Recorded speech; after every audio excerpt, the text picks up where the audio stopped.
The narrative introduces the knights, warriors who swear loyalty to their lord, highlighting themselves in advanced eskrima and in fighting skill. In contrast, the ninjas are presented, known for their exceptional skills, mastery of various tools and expertise in stealing operations. These two entities, knights and ninjas, represent worlds that in theory should never cross.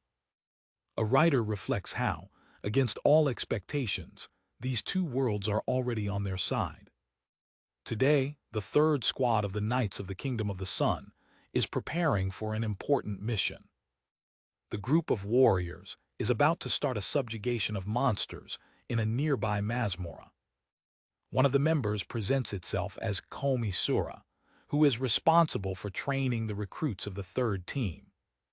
Suddenly, the captain of the squad notices the absence of the beginner, Naito, and asks Sura about his parade air. Other ridders take advantage of the situation to get rid of Sura, telling him to train his beginners properly. Sura says the recruit was there all the time, and to surprise everyone, Naito appears silently behind her, concentrated on a game. The sudden appearance of the young man scares his colleagues, who are surprised by his ability to pass unnoticed. Irritated by his furtivity, the other ridders repent him for not paying attention while the captain spoke. With quietness, Naito replies that he was simply playing a new crackdown. His companions can't believe that, even after 6 months, he's still so introverted, and Sura thinks he should have already abandoned the children's games. One of the ridders warns him not to be convinced only because he is from the East, but Naito continues to play as he agilely deviates from his physical provocations. The protagonist, Naito, is from a rare island nation in the East called Jipang. Despite being a peculiar and introverted beginner, he failed to pass the admission test with a marginal score. A few minutes later, the knights realize that Naito has disappeared again from sight. Again, he is found right behind Sura, still absorbed in his game for the frustration of his colleagues. Even if they are intimidated, Naito seems indifferent. Seeing that his provocations are useless, the captain points out that it is time to enter the Masmora. The captain takes the first step, leading the group to the interior of the Masmora. When they enter, the knights encounter an enormous and imposing Masmor salon.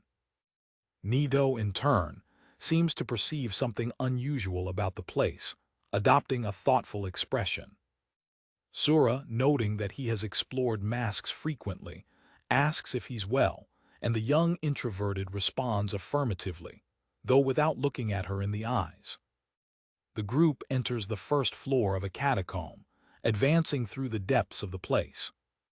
Continuing the exploration, Naito follows backward, watching his companions closely. Walking behind others, the rider-covered ninja watched them carefully, as he realizes that someone also follows him. One of the ridders in front of Naito continues the march, without realizing the imminent danger under his feet.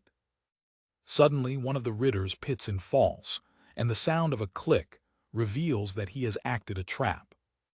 The rider who activated the mechanism looks back with an expression of panic and confusion.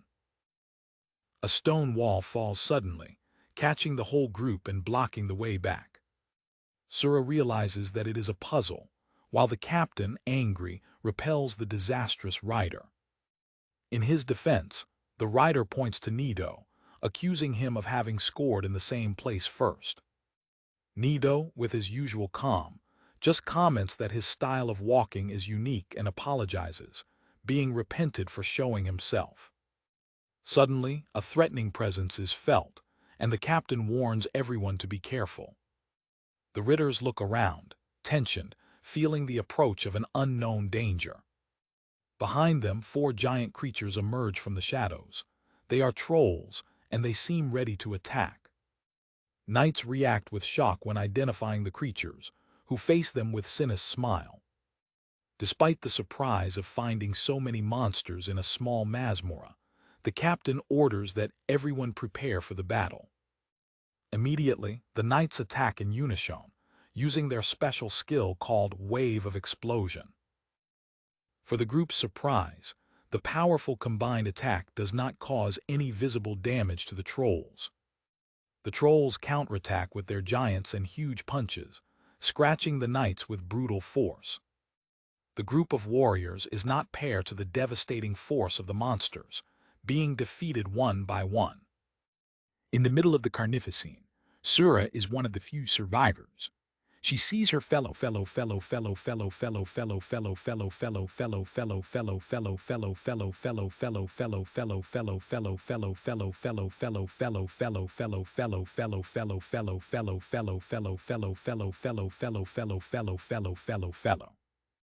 Knowing that he has no chance, Sura decides to bet everything on a last blow, concentrating all his energy on the sword. Even aware that fighting with all your forces will not be enough, your determination will not vague. With a war scream, she defeats her most powerful technique, the cord in line, a magical blow of large scale. However, the trolls, despite their body appearance, jump with a surprising agility, deviating from the attack. Sura becomes crazy, unable to believe that they managed to avoid their final attack so easily. The trolls land and shock out of her, acknowledging that the magical blow was powerful and could have killed them if it hit them. The impact of the attack ended up destroying the wall that caught them. Exhausted, the writer realizes that those are not common monsters, given their incredible jumping ability. The giant creatures laugh and progress slowly in their direction, tasting the moment. Gathering her last forces, she screams to Naito, who is falling, for him to escape and find a way out while she keeps them for a minute. Naito, however, remains calm, observing the situation with a quiet and calculus look. Sura, ignoring her own safety, looks at the monsters with a challenging look, ready to fight to the end. While the attention of the trolls is in Sura, Naito discreetly prepares a small weapon. It inserts a thin needle into a device that resembles a small zarabatana. Taking the gun to the mouth, he looks at his team companion. With a fast blow, the young man throws the needle in the direction of Sura, who looks surprised by the sound. Attacked, the hunter feels her body becomes weak suddenly and sinks on the ground, confuses with what happened. Naito stands up and explains that he has used a poisoned needle that will keep her disagreed for a while. Without any signs of previous injuries, he rises, determined to remove the trolls now that his ally is out of danger. The monsters get confused when they see him standing, wondering how he may still be alive. The ninja explains that he didn't want Sura to die because she's a good person. The trolls, irritated by him interfering with his diversity, are preparing to attack him. He reaffirms that Sura is a good person, and that her intervention was necessary to protect her without her true identity being discovered. On the ground, Sura is still conscious, although his body is sleeping due to the poison.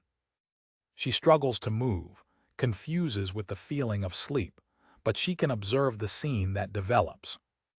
The warrior is watching, impotent, while the trolls advance furiously to attack Naito. Creatures attack simultaneously with their porets and punches. At the moment of the impact, Naito disappears completely, leaving the trolls attack the air. The monsters look around, confused, without understanding where he went. Sura, however, is the only one who can perceive it, his eyes accompanying his furtive movements.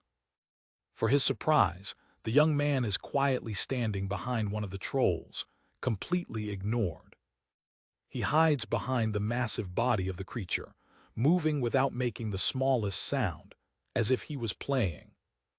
The knight cannot understand why he remains there, when that would be the perfect opportunity to escape. Naito begins to swallow and dance, provoking the trolls, who hear him but can't locate him.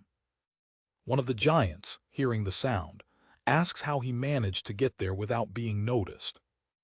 The boy just smiled zombie, hiding behind the wall, having fun with the confusion of the monsters. The trolls continue to look for him, angry with his laughter and unable to find him. Combining his hiding technique with an attack, the ninja scraps his sword and moves with speed. The creatures, angry, scream for him to appear, calling a rider who uses cowardly tactics of misfortune.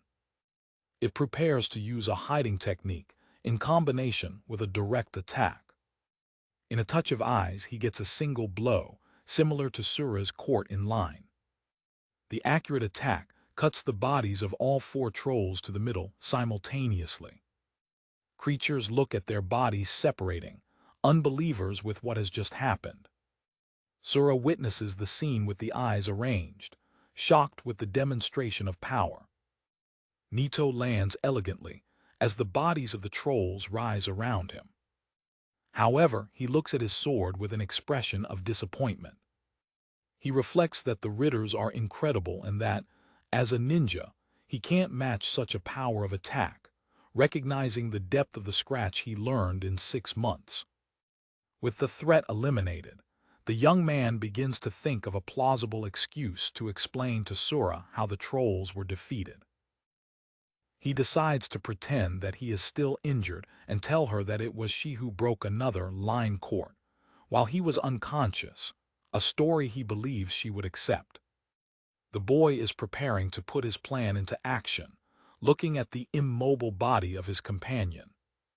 For his surprise, Sura calls him by his name and asks, "Who are you?" He revealed he was conscious all the time. The young man's cover is discovered, and he gets completely shocked, with his face paralyzed by surprise. He questions how she may be aware, explaining that the poison she used would be strong enough to throw down even a bear. Sura, irritated, explains that, in the past, she has suffered monsters' poison several times and developed resistance, and plays that it is because she is like a gorilla. She then confronted him, asking how he managed to move without being noticed behind the trolls, as if he was just playing. Naito is surprised that she has managed to see him while using her hiding technique, which should perfectly mask her presence. Disappointed, he regrets that it was the first time someone noticed him using this technique, feeling ashamed of being a jounin, a ninja elite class. The writer admits that she could only see him very faintly, but that was enough to break the perfect ninja technique. The young man explains that Sura is not a common person, and that it would need a 20/20 vision to such an achievement, calling her gorilla again, for her irritation. Connecting the points, she remembers stories about Jippungu's spies and realizes that he must be one of the legendary ninjas. He agrees to be one of the only 3 jounin in his village and the most notable among them, which only annoys the writer even more. Sura reflects unbeliever, who spent 6 months teaching spy without realizing. With her heart tired, she asks what seems to be inevitable, if he will kill her now that her secret has been revealed.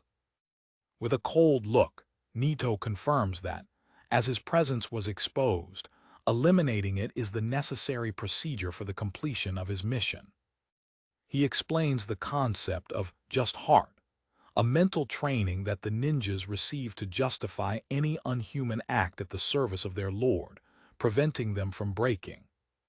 Thinking of the ease with which he destroyed the trolls, Sura prepares to at least try a counterattack before being killed.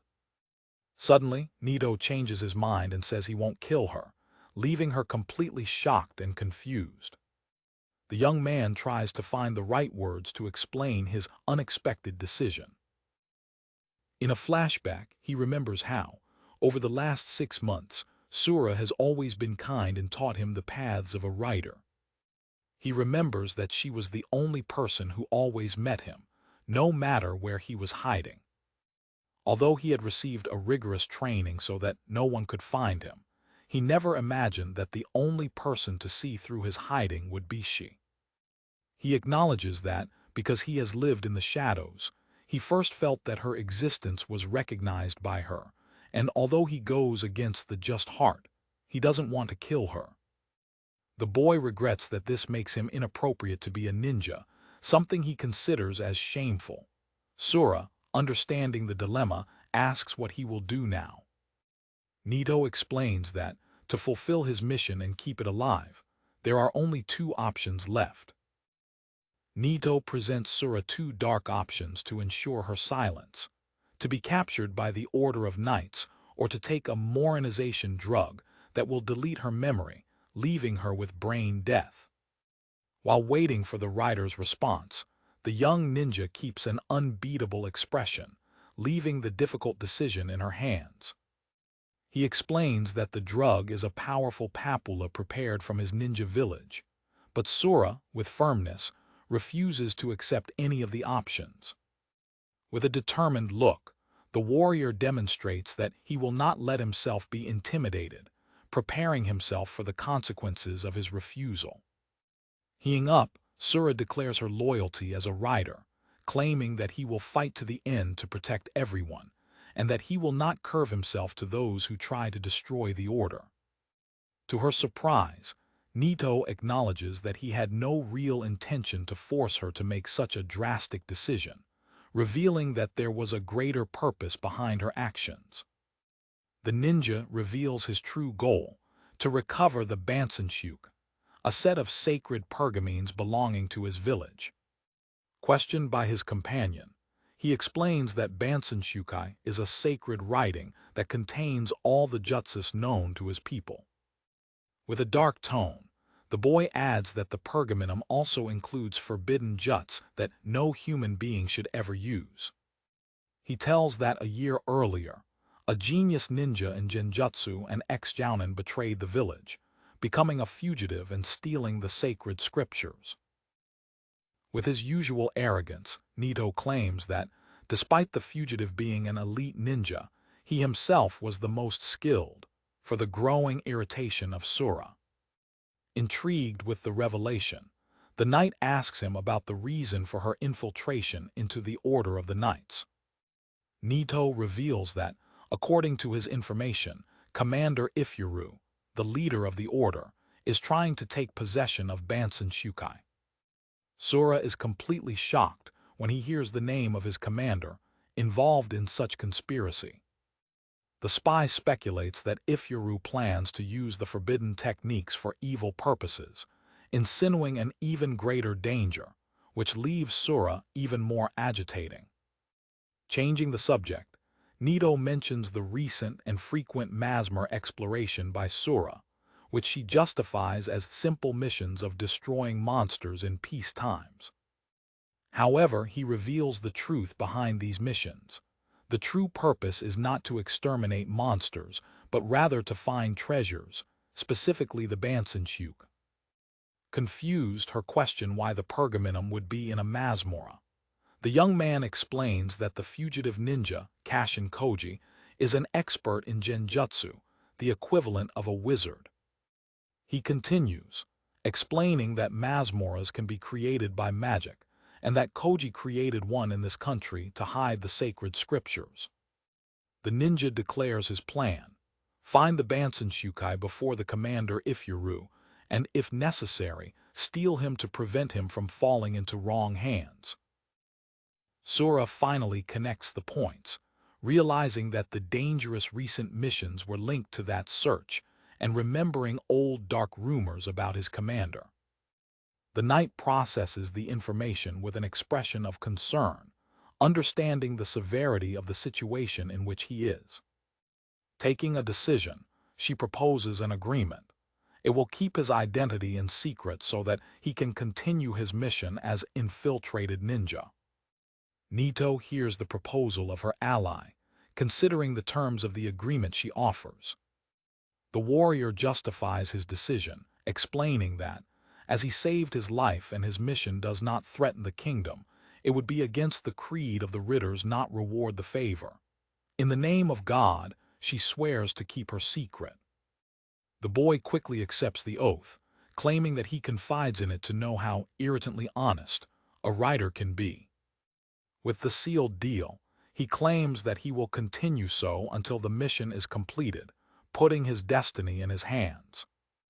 Sura clarifies that his cooperation is not an act of friendship, but a demonstration of his determination to protect the order. She thanks him for saving her, but for her frustration, he suddenly disappears again. Reappearing next to the fallen Ritters, Naito reports that they just disappeared and do not need immediate treatment. Relaxed with the news that her companions are well, the warrior expresses her gratitude and happiness. The ninja disappears again to inspect the trap wall, confirming that it's too thick and doesn't seem to be broken. Observing the situation, Sura comes to a logical conclusion about what they should do next.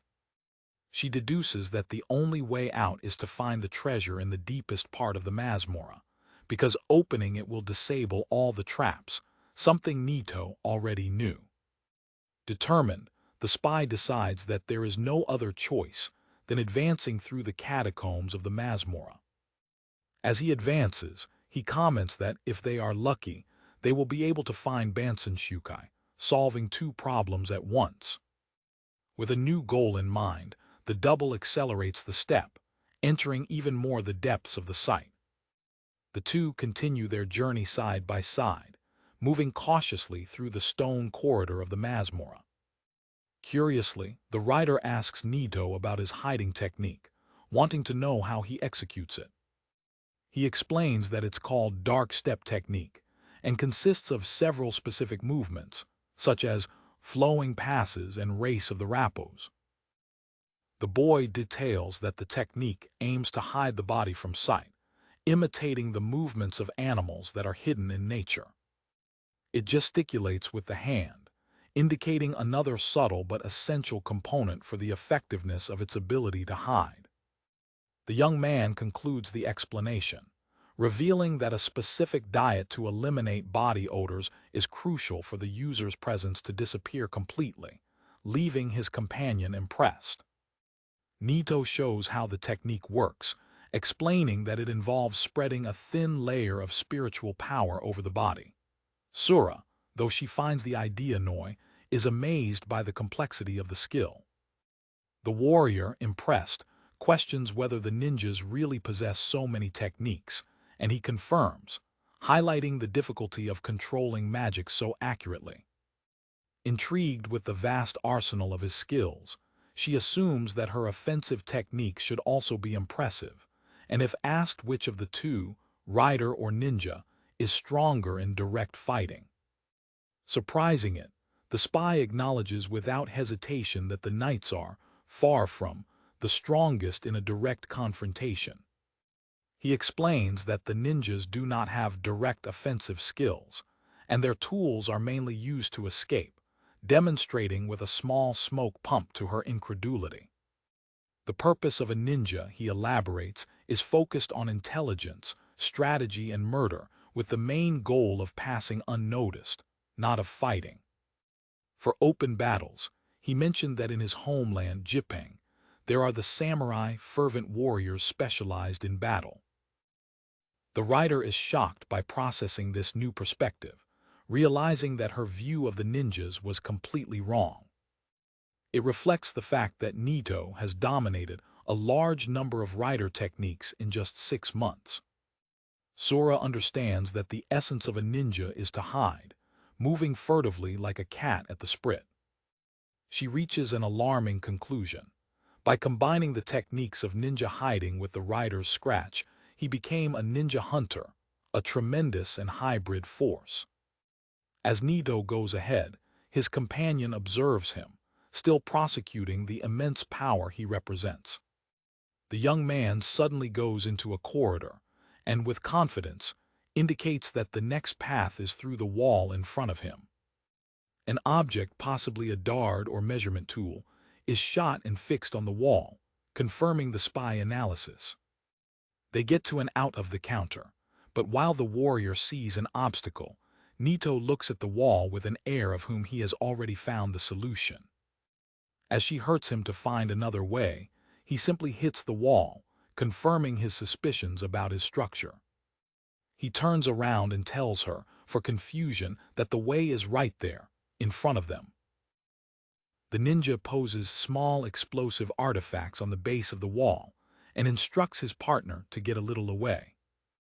A controlled explosion opens a passage on the wall, revealing a hidden path and surprising the rider. Protected by it, Sura looks to the newly opened passage with a pure expression of surprise in front of its methods. Still overwhelmed, she asks him about the explosion, asking if he used magic to create such an effect. With a disconcerting calm, the boy simply denies to have used any kind of magic. He reveals the object he used, a horokyuhia, a small rubber bomb developed by ninjas. Naito explains that the tool is filled with a powder, an unknown concept for Sura, who asks what that substance would be. It begins to give a bizarre and technical explanation about how to produce salida, leaving it even more confusing. The young man mentions that the powder does not yet exist on the continent, being an exclusive technology of his small island nation, which leads Sura to repent him for his arrogance. As the explosion smoke disappears, the secret passage becomes clearly visible. The explosion revealed a hidden room, confirming the spy's intuition and ability to find secrets. The knight expresses his admiration for the speed with which he discovered the secret passage. He explains that the thin walls and a suspicious smell, which he describes as fish, warned him, a familiar feeling of his ninja missions. As they enter the room, she questions if the use of the four precious horokyuhia doesn't mean that he has offensive techniques, accusing him of being presumed. Suddenly, the double two, shocked with the terrifying vision that awaits you inside the hidden camera. In front of them, an imposing and threatening dragon rises, keeping the interior of the room secret. The ancestral creature sees them, and, for the surprise of both, speaks, praising them for having arrived so far. Sura is paralyzed by fear, unable to believe that a real dragon is in front of her. Naito identifies the creature as the source of the sinister smell he felt when he entered the masmorra, which he peculiarly describes as bamboo broth. Taking forward, the young man instructs his companion to stay behind, preparing for the imminent confrontation. With unbeatable confidence, he claims that facing the dragon will not be a problem for him. The rider, in panic, screams that it is impossible for a man to defeat a dragon alone, underestimating the true ability of his partner. She adds that she's without magic, but the ninja calms her, saying it's okay and he'll take care of the situation. Desperate, Sura asks if he has ever defeated a dragon before, looking for some guarantee that they can survive. He acknowledges that this is the first time he sees one, explaining that the creatures of his land, called spirits, have a completely different appearance. Leaving it even more confused, he adds that in his land the demons are defeated by samurai, not by ridders or ninjas. The dragon, ignoring the conversation, prepares a powerful fire attack. His mouth fills with flames. With incredible reflections, Naito catches Sura and jumps to the side, escaping for a short time from the devastating fire blow of the creature. The knight observes the scene with the eyes arrayed, shocked with the destructive power of the dragon's attack. The wall behind where they were dried with intense heat, showing the lethality of the attack they just avoided. Convinced that they have no chance, she suggests a strategic withdrawal so that they can elaborate a plan. However, when she turns, she realizes that Naito has disappeared again, leaving her alone in the face of the danger. Sura looks frenetically around, looking for her missing companion in the midst of the struggle. For her complete surprise, she finds him hidden under the dragon wing, treating the deadly battle as a hidden joke. Locked and hidden by the dragon's foot, the young spy looks at the creature with a disconcerting calm. A subtle smile arises on his face, revealing that he's having fun with the dangerous situation. From his hidden position, he takes a line court on the dragon's knee, while Sura repents him for laughing at a moment like this. The rider is animated, believing that the combination of hiding and attack worked and that he managed to hurt the beast. However, the dragon's knee, protected by dense scales, reveals only a superficial scratch of the blow. Sura becomes unbelievable to see that a direct attack on the knee did not cause any significant damage to the creature. Even Naito is surprised by the hardness of the dragon's scales, realizing that this enemy is more resistant than he imagined. Angry by the attack, the dragon chokes his massive hole in the direction of the ninja, who is warned by his companion. The creature rouge of anger, determined to scratch the little human who dared to challenge her. With an overhuman agility, the young spy deviates from each of the dragon's hole strikes, moving with an impressive precision. Despite his smiles, he admits to Sura that the struggle is 8 times harder than he expected, while she insists that they flee. Ignoring her calls, Naito delivers her crack and tells her to stay quiet and distract. The rider, angry, thinks he's crazy. The spy is concentrated, preparing his sword to execute the next phase of his attack plan. He throws a wave of explosion, not on the dragon, but on the ground in front of him, leading the creature to smash from his mirror. The impact of the rider technique reaches the soil, releasing a wave of energy that lifts dust and waste. The dragon observes the harmless attack, without understanding the strategy behind the apparently useless action. Suddenly, a series of violent explosions flooded out of the ground. The ninja quickly uses its cover to protect Sura from impact. The rider, surprised by the explosion in chain, screams in shock and confusion. In the middle of the dust, she questions what has just happened, without understanding the origin of the multiple detonations. The boy shows her the hole of her trap, revealing the secret behind the unexpected explosion.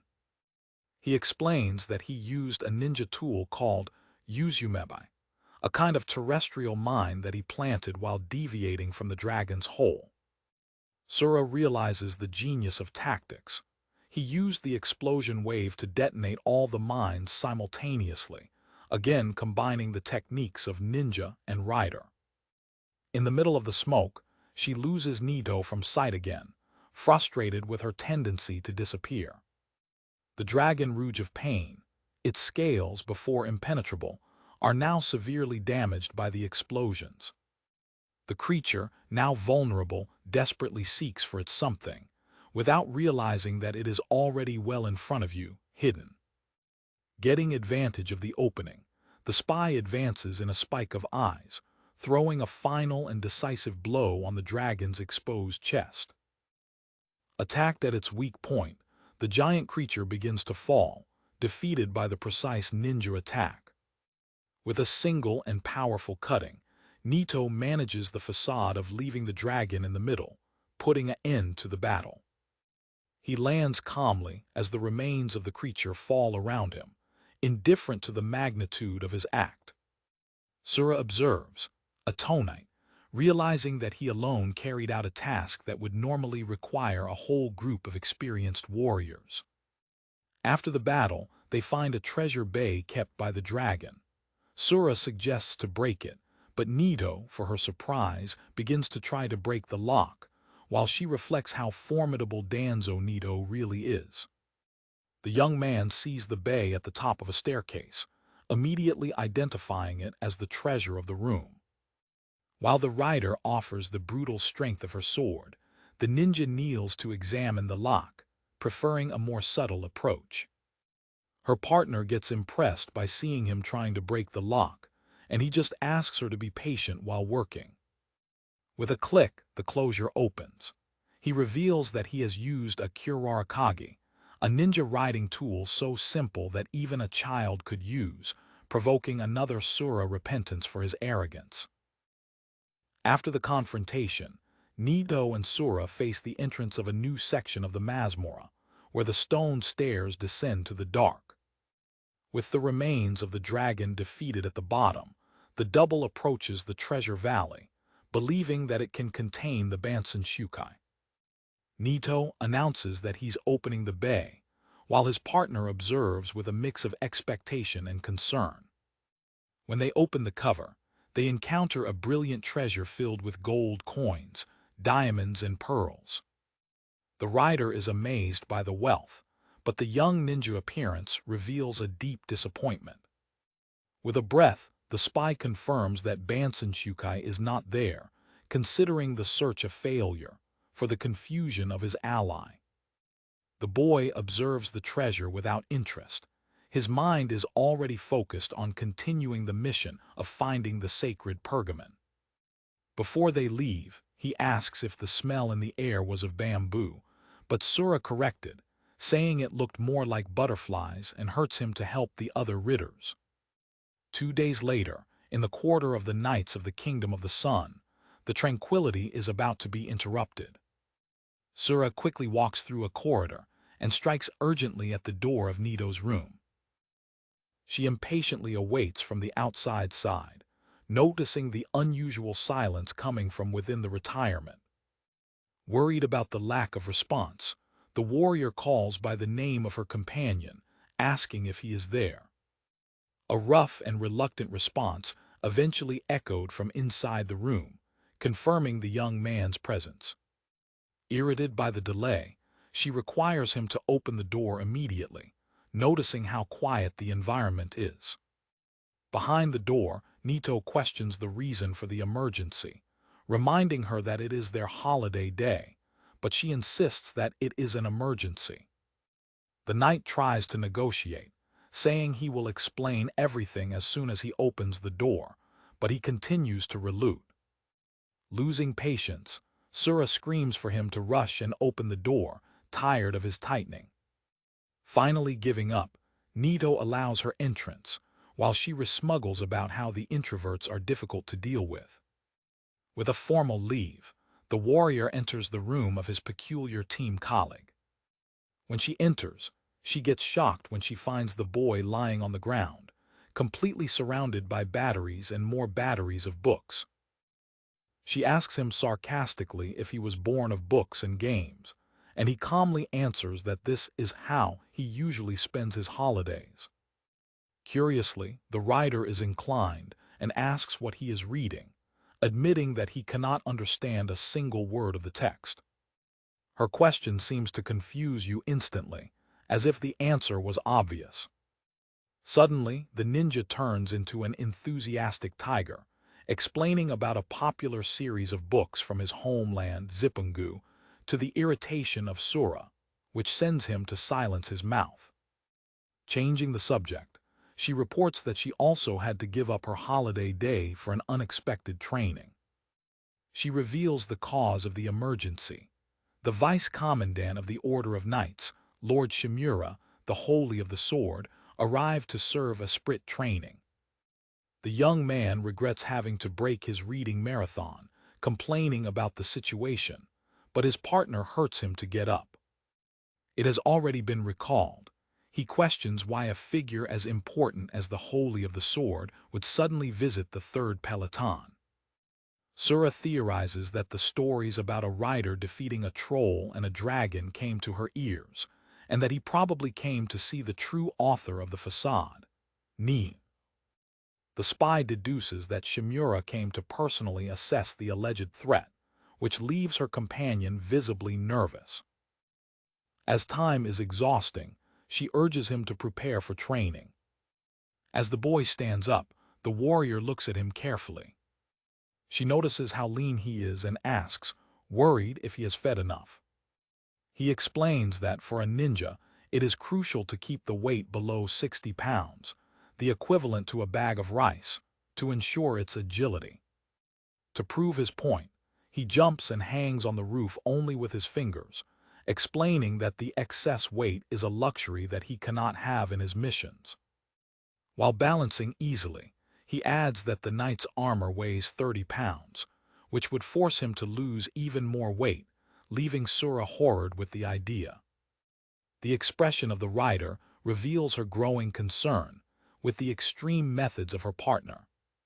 He continues, showing his arm and mentioning his magical power points.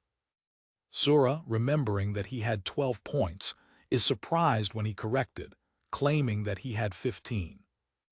A pergamon illustrates how the magical power points determine a rider's skills, ranging from a 0 to 2 points plebe to a 5 to 50 points rider. The young man reveals that the points in his arm are false, a cover painted with pigments to not attract attention, because having a lot of magical power would be considered abnormal. He then reveals the shocking truth. His true magical power is 108 points, an extraordinary amount. Completely tonic, Sura plays that, with so many points, it seems more that he has for the very dark bodies. It reflects, surprised, that even the Holy of the Sword has only 50 points, which already classifies him as a monster in terms of power. Still processing the information, she asks if all the ninjas have such a devastating power. Naito explains the power hierarchy between the ninjas, from genin to jonin, and claims that their exceptional level is due to a hell and daily training. With an atmosphere of superiority, he agrees to be the jonin with the greatest magical power in history, which again irritates his companion. After the revelation, he decides that it is time to switch to the training. Observing the empty room, Sura commented on the absence of life in the place and wondered where he kept his armor. A strange feeling invades her while she examines the peculiar environment. For his surprise, the ninja approaches a wooden staircase on the wall and moves it easily. The stand reveals itself to be a facade, moving to the side and revealing a hidden passage.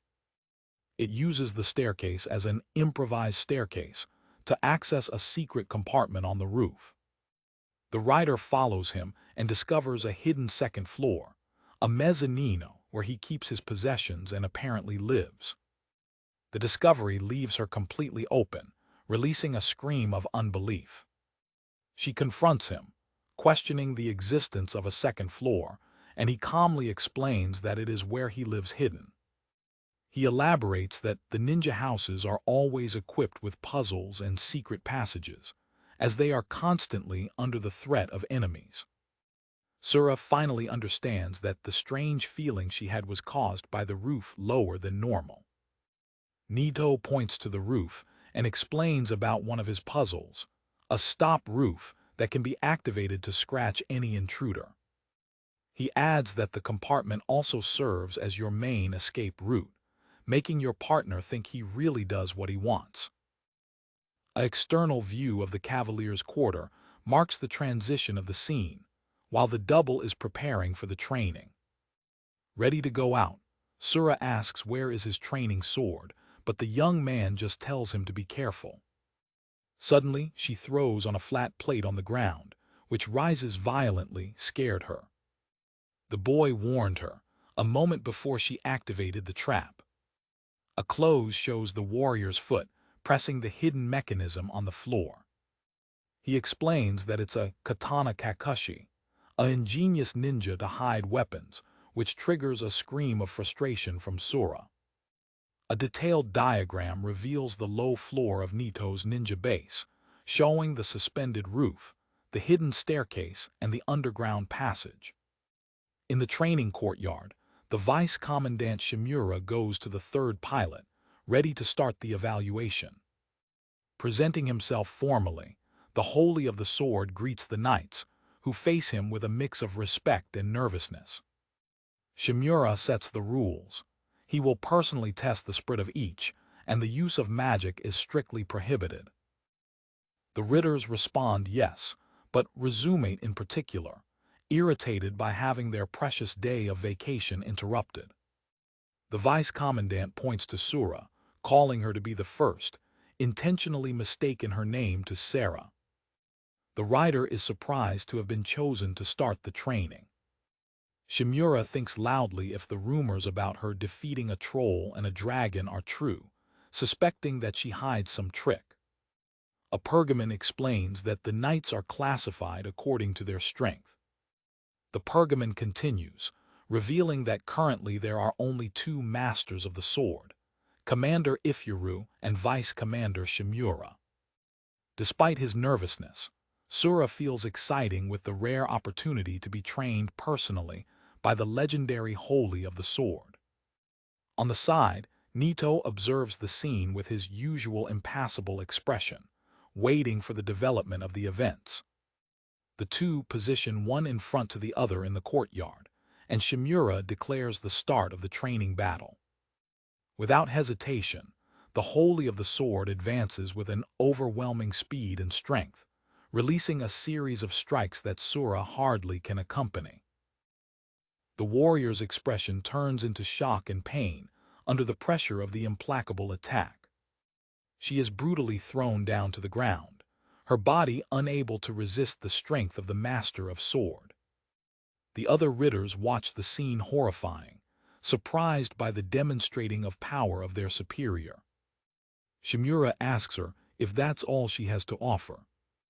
With great effort, Sura relies on her sword and struggles to get up, claiming that it has not yet finished.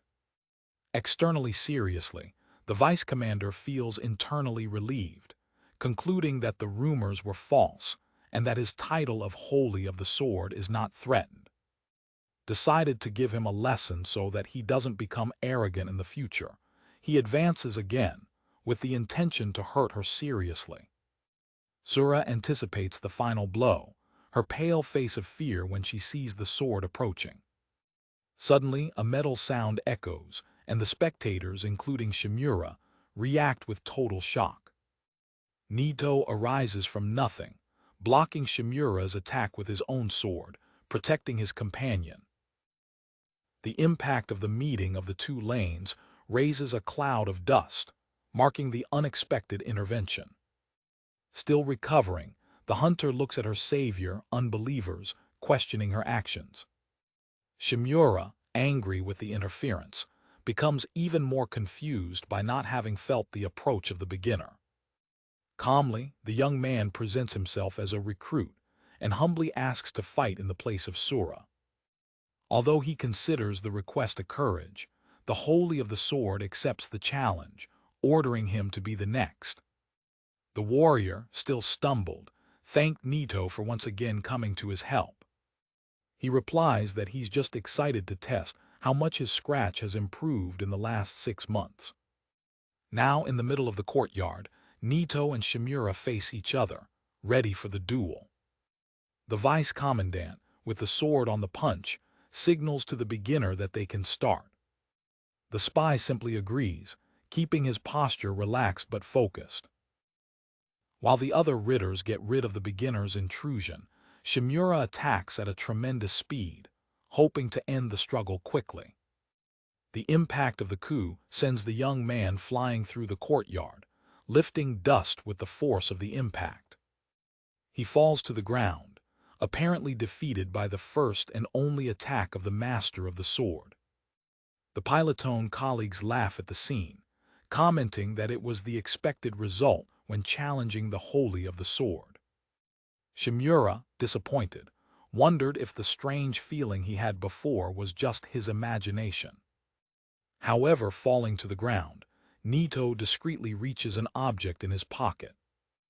As long as the deputy commander turns to call the next, he does not realize what his opponent is about to do. The boy reveals a small smoke pump, one of his many ninja tricks. It prepares the device, an essential escape and distraction tool in its arsenal. A dark explosion immerses the training area in a dense smoke cloud, to the shock of all the present. Blind by the smoke, the ridders scream in confusion without understanding what just happened.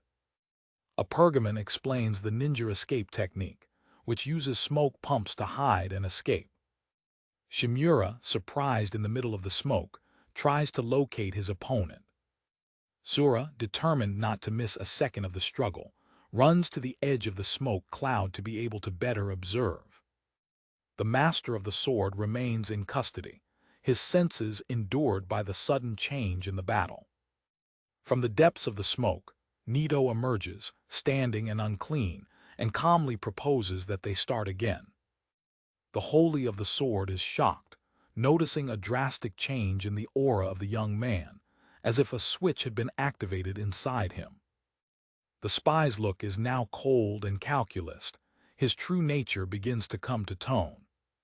Shimura is troubled by the lack of the presence of his opponent. Although he can see him, it is as if he was a ghost. A drop of sweat runs through the face of the experienced warrior, who realizes being faced with something extraordinary. Naito advances. His speed shocks Shimura, who fails to record the movement. The deputy commander reacts instinctively, surprised by the speed of a simple beginner. Despite the shock, the master of the sword remains firm, confident that he can handle the boy's speed. The ninja decides to take the struggle seriously. His look becomes even more intense. It accelerates to a superhuman level, creating multiple images of himself that attack Shimura from all directions.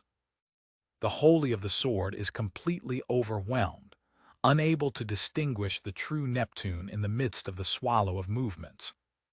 The speed of the attack continues to increase, pressing the sword master to its limit. In panic, Shimura realizes that the speed shown by the beginner is something outside of this world, completely abnormal. Observing from a distance, Sura also becomes unbelievable, witnessing the true extension of his partner's skills. A detailed illustration describes the rigorous and unimaginable training that ninjas have faced since childhood, explaining how they ridiculous physical skills.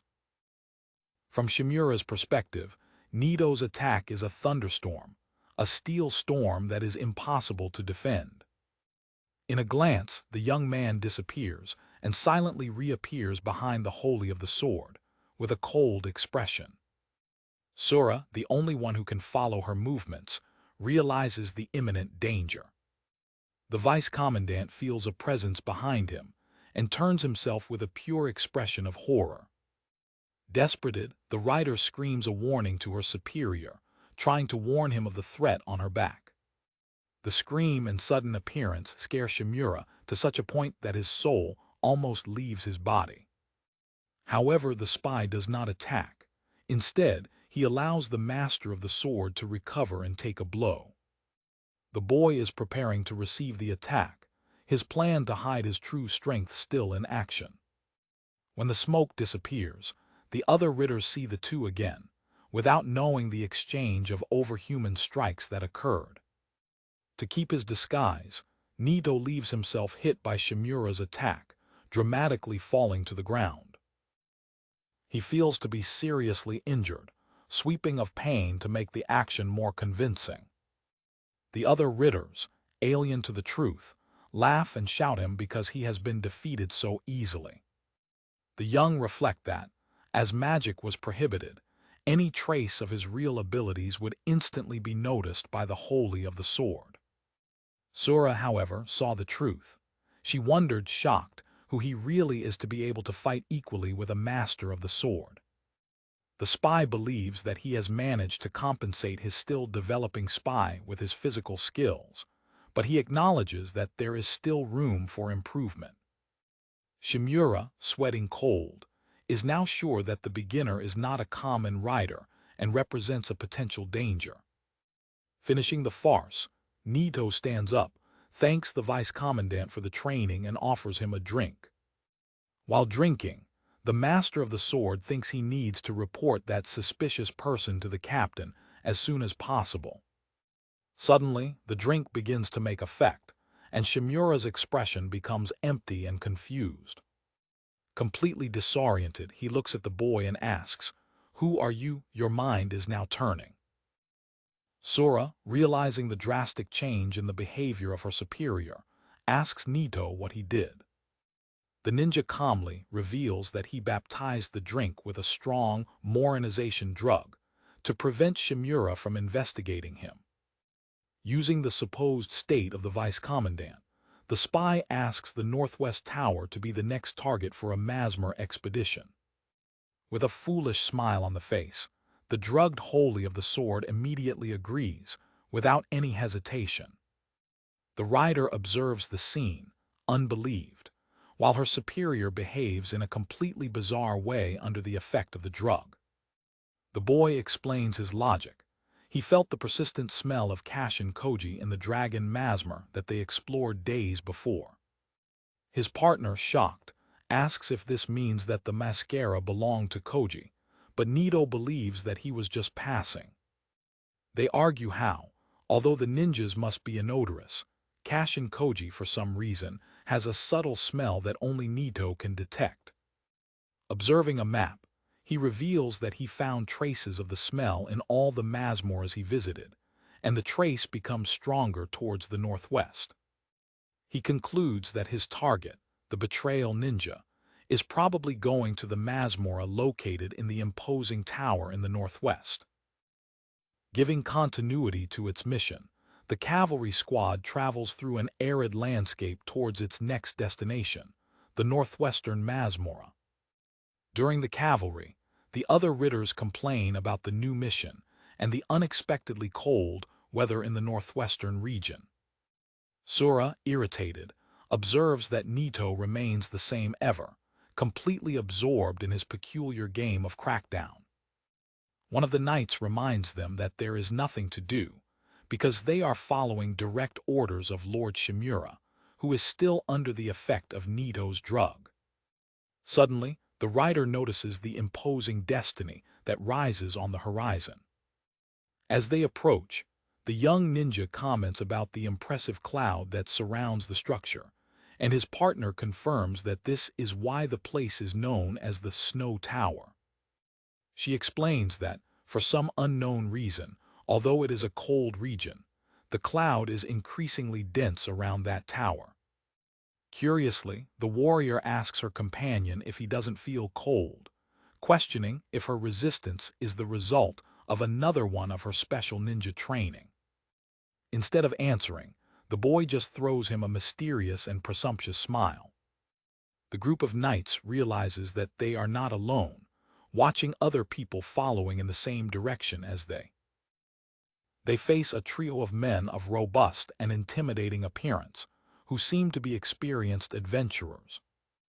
One of the ridders goes to the newcomers, warning them not to exceed, as many people have disappeared in the area recently. As Naito continues to play, Sura says that despite the dangers, more and more unexperienced adventurers risk themselves in Masmoras in search of treasures, just to end dead. Hearing the conversation, one of the adventurers confronts the ridders, accusing them of doing the same, pretending that they kill monsters to, in fact, steal treasures and guarantee their maintenance. The captain of the squad is angry with the accusation, although he knows that there is a background of truth in the man's words. The adventurer then points to Naito, whispering him and saying he will not accept sermons from a rider order that includes a thin and addicted boy to games. With his usual calm, the young ninja apologizes, claiming that he cannot solve his breakthrough, which leaves the situation even more tension. Ignoring the knights, the trio of adventurers enters the Masmer, declaring that being a knight doesn't mean anything. Sura expresses the hope that the adventurers will find the Bansenshukai, but Naito, with confidence, says they won't get it because only someone with the strength of a rider could reach the deepest walk. The knights dismantle their horses, preparing themselves to begin the exploration of the tower. In front of the imposing structure, the captain gives the order for the exploitation to begin. The third peloton enters the Masmora, marching in formation through the stone corridor. Soon at the entrance, they find that the cloud inside the tower is even thicker than on the outside side. The rider realizes that, with the reduced visibility, the already subtle presence of Naito becomes almost impossible to detect. With a calming smile, the spy comforts her, saying she's well there and she doesn't have to worry. She asks if he felt any familiar smell, and he confirms, describing a strong smell of shimji mushrooms. The boy looks up, thoughtful, trying to decipher what the presence of that specific smell can mean. Alarmed with the possibility, Sura fears that they are about to face another powerful monster, even the class of a dragon. Naito points to the darkness ahead, indicating that something is approaching. From the depths of the cloud, 5 spectral figures with celetic faces emerge. They are apparitions, dead live monsters. As the other knights fall back scared, one of the appearances advances. Alerted by Sura, Naito reacts instantly, cutting the creature with his sword. His partner screams a warning at the moment. The ghost creature throws on him. The young man turns to face the monster, noticing something strange after his attack. For his surprise, the coup did not come to effect, and the appearance is recaptured, completely unclean. The spectral body of the creature regenerates at the same moment it is cut. His companions scream in panic when they see that the monster is about to attack again. In the last second, the ninja disappears in the middle of the cloud, causing the creature's attack to reach the target. The appearances look around, confused, without being able to locate the opponent who sinked in front of their eyes. With a zombie smile, he silently reappears behind one of the monsters, treating the battle as a joke. Sura repents him for scaring the spirits, which seem to be scared when noticing him so close. He begins to escape the attacks of multiple appearances using only trunk movements, which leads his partner to question how he intends to defeat them in that way. Meanwhile, another apocalypse tries to possess the body of one of the knights, who screams of agony. Sura instructs his companions to keep the strength of will so that they are not dominated, while he pulls out a bottle of good water. With a fast movement, she throws the sacred liquid over the slope of her sword. The warrior then defeats her attack, caught in line, and the wreck of sacred power destroys the spectral creatures. The appearances disintegrate by being hit by the combination of their technique and the blessed water. She explains that blessed water is the key to defeating them and tells Naito to use it, but he unwillingly wipes most of the liquid. Nevertheless, he is able to apply the rest on his sword and run a line court, claiming that the attack was difficult and that he used too good water. After the battle, the silent and unclean corridor of the tower extends before them. With the defeated enemies, Sura says that the moisture and the cloud of the tower create the perfect environment for the proliferation of spirits like the apocalypse. The group of ridders begins to climb a long spiral staircase, advancing to the upper floors of the Manhwa. The captain warns everyone to save good water, as they are likely to find more monsters along the way. As they rise, the cloud becomes thicker, making it difficult to see. The spy seems thoughtful, clearly developing a new plan for the exploration. Unexpectedly, he holds Sura's hand, leaving her surprised and confused with the sudden gesture. The horse rider, completely confused with the attitude of her partner. A close shows his wrapped hands united as he pulls her closer. The other ridders continue to rise, without realizing the interaction that occurs in the back of the group. With a complicated smile, the ninja signals for her to follow him. Using his hiding techniques, he goes away from the main group, taking Sura with him without anyone realizing it. The double runs through a side passage, secretly separating itself from the rest of the peloton. She questions him about his intentions, and he explains that he wants to find the treasure first and that, due to the cloud, it is better that they explore together so that they don't lose. Sura perceives a strange magic feeling coming from his hand and asks if he is sharing any effect with her. He confirms, revealing that he applied a thin layer of magic on the bodies of both, as if it was passing oil, to enhance the camouflage, which leaves her even more ashamed. Intrigued with her peculiar movements, she questions him, and he reveals that he is using a secret ninja technique called moonwalking. The boy admits that the effectiveness of camouflage is lower when applied to two people, and that their success depends a lot on the luck, comparing it to finding a four-leaf darkness. With the plan in action, he urges her to move forward before the other knights notice her absence. After facing several apocalypses, Sura asks if he still has blessed water, and he responds that it has left a little. Cold and clouds intensify, making the rider tremble, while Naito, indifferent, remains focused on her game. Perceiving her discomfort, the young man keeps his broken head and catches something from his pocket. He gives him a small cylindrical wood object, instructing her to use it. Curiously, she takes the object and is surprised to feel the heat it emits. Naito explains that it's a dabai, a ninja tool used to burn fire, and Sura is amazed to work without the use of a petarnaire. It adds that the dabai can last up to 12 hours, also serving as a pocket heater. His partner finally understands how he managed to stay warm in such a cold environment. She expressed her gratitude for the attentive gesture. He, however, minimizes kindness, saying that, as he just finished his game, he no longer needed to get distracted and that she could stay with the object, which irritates her for him to prioritize a game rather than a girl. Continuing the exploration, the double faces something promising on his way. In front of them, they find two great treasures, and the hope that one of them contains the Bansenshukai is burning.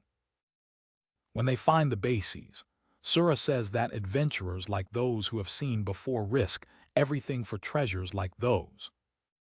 Naito hears the observation of his partner with his typical apathic and uninterested expression. The knight notes that one of the bases is broken down and, with Naito watching behind, decides to open it to check its content.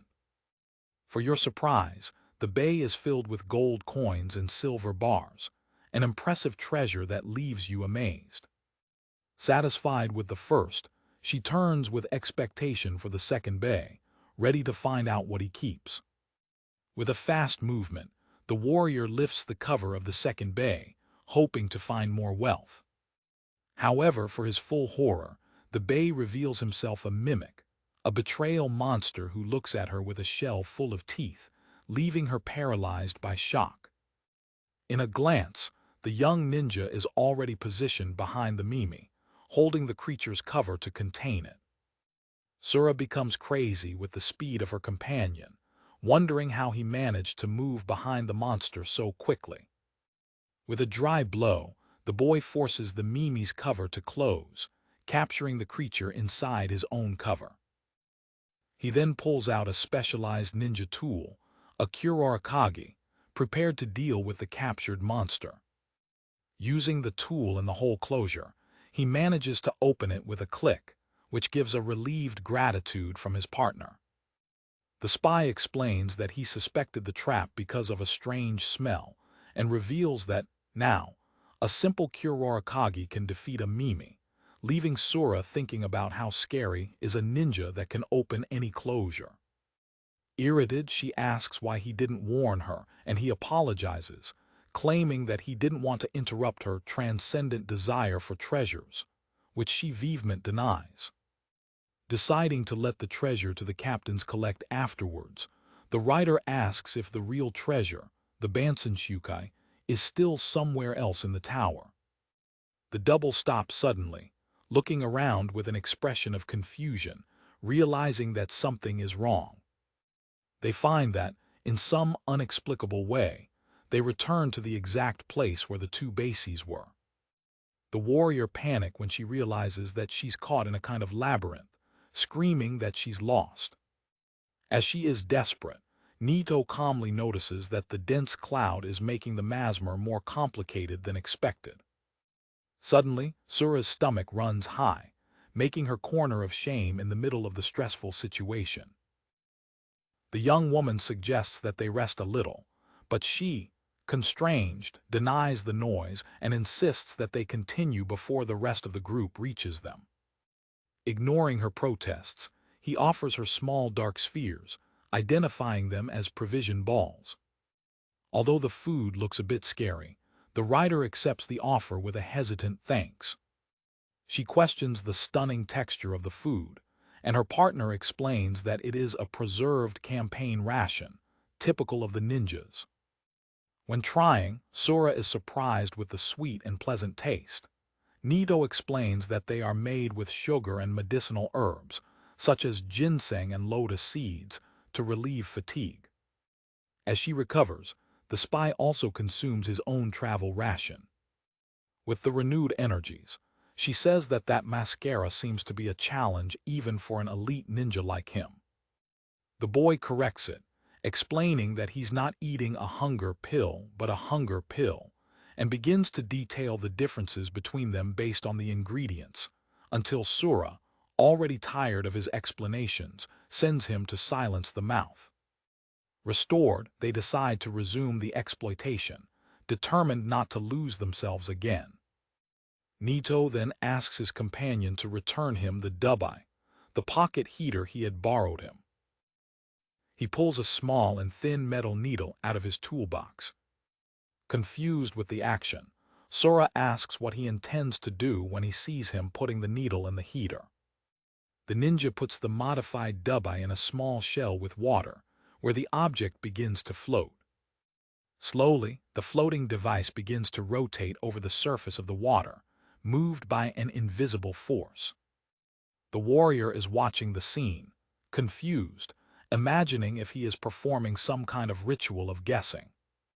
For its complete surprise, the object stops turning and aligns firmly in a specific direction. Naito points in the direction indicated by the needle and declares with certainty that is the north direction, to the total perplexity of Sura. He explains that it is a ninja method for guidance, and the writer repents him for assuming that such knowledge would be common to her. The young man detailed the principle of thermomagnetic magnetization, explaining that the heating of iron in the needle aligns it with the magnetic field, pointing to the north, a basic knowledge even for ninja children, which irritates Sura again. Now with a sense of direction, they move forward with more confidence towards a staircase. As the stairs rise, more apparitions rise to intercept them, forcing Sura to fight them.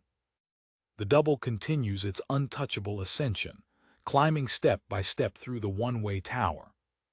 Finally, upset and exhausted, they reach the top of the long staircase.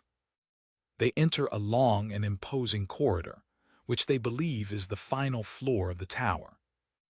The warrior notes that they arrived before the rest of the peloton, while her partner comments about the cold air and the thick cloud of the sight.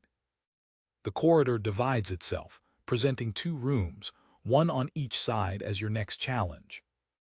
The double approaches one of the doors to investigate what awaits them inside. As they look, their expressions become pure shock in front of the unexpected scene. Sitting on a stone throne, an elderly, giant, and incredibly muscular man looks at you with a magnificent presence. Completely attonite, Sura only manages to gauge a simple description for the imposing figure: a old giant. The writer quickly identifies the creature as an ice giant, realizing that her aura is the source of intense cold and cloud. Naito, in turn, seems disappointed because he hoped to find Kashin Koji. Determined, Sura is preparing to face the giant, but her partner turns towards the other room, ignoring the monster. He explains that he detected a weak but unmistakable smell, confirming that his true target, Kashin Koji, was there.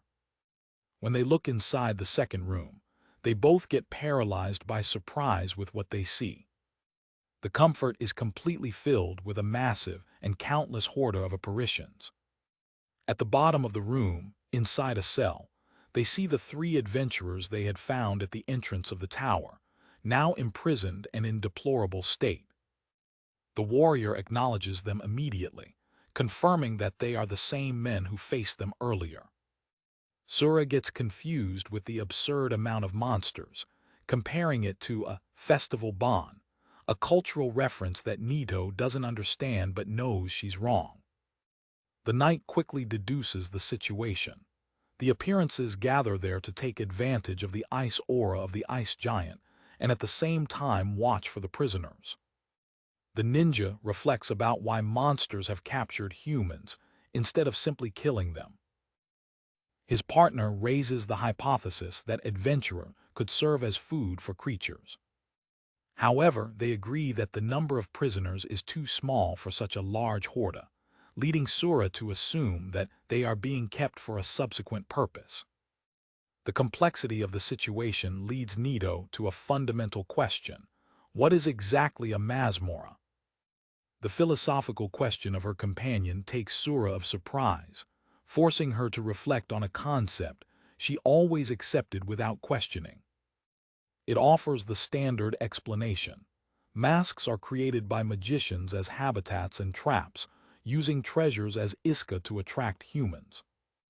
The warrior acknowledges that the idea is so common that she has never thought deeply about it, noticing that it is a typical question of someone from a distant land like Zipungu. The young man reveals the purpose of his question, believing that understanding the nature of the masks would help him understand the motivations of Cash and Koji. Leaving the discussion side by side, he warns you of a much more practical and serious problem they need to face. In panic, Sura shows her bottle of completely empty water, screaming that she used all the supply on the way to there. The boy calmly reveals his own bottle, also empty, confirming that both are without the main weapon against the apocalypse. In front of the horde, the rider reaffirms her code of honor, declaring that, as a rider, she cannot leave the adventurers. With her unbeatable confidence, Naito calms her, simply saying that everything is okay. He then reveals his bold plan. He will use his hiding technique to move through the horde of monsters, rescue the prisoners, and escape without being detected.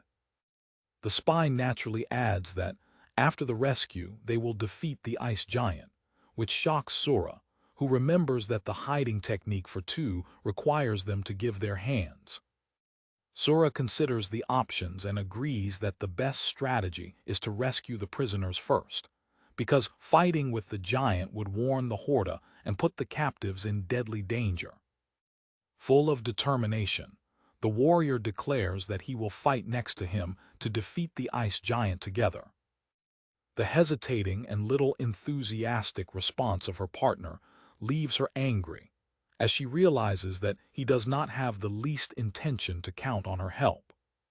Ignoring her frustration, the ninja turns around to face the monster's stunning room, focusing on her first priority: to rescue the adventurers. Ready to start the rescue, Naito checks his remaining magical power before he enters the monster's picked room. He advances with calculated steps, starting his silent infiltration into the horde of apocalypse. With a disconcerting calm, the young man moves through among the spectral creatures, which do not perceive their presence. He stretches his way with a ghost-magoric agility, a living volto in the middle of a sea of living dead. From the outside, Sura looks at the scene with concern, rubbing the nails of nervousness as her partner risks. In an act of pure courage, the ninja hides behind one of the appearances, treating the dangerous mission as a joke. Irritated by her displicent attitude, the hunter rejects him in a sweat, requiring him to stop playing and rush. As he moves, a close in his arm reveals that the use of the hiding technique is rapidly draining his magical power. The spy approaches the cell where the adventurers are imprisoned, passing unnoticed by the appearance that mount guards. It gently touches the shoulders of the captive men, who react surprisingly to the unexpected contact. With one of his ninja tools, the boy begins to work on the complex cell closure. One of the adventurers looks and sees him, unbeliever, while the young man keeps his expressions unbeatable. The prisoner's eye is in pure shock by processing the sudden presence of his savior. After opening the cell, Naito enters and quickly silences the men, preventing his screams of surprise from alerting the monsters. One of the adventurers, gaining, asks how he came there. The ninja calmly responds that he came to save them.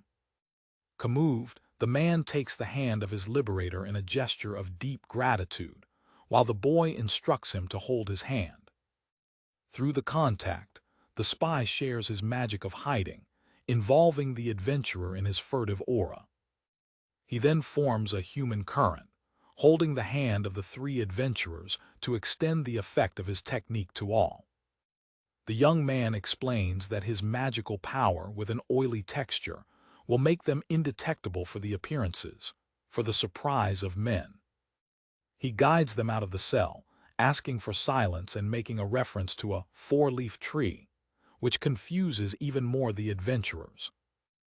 The rescued men sweat cold of horror, bypassing sentries from the skeletal creatures without being noticed. Observing from the door, Sura breaths relieved, but repents him for using his moonwalking at such a tight moment.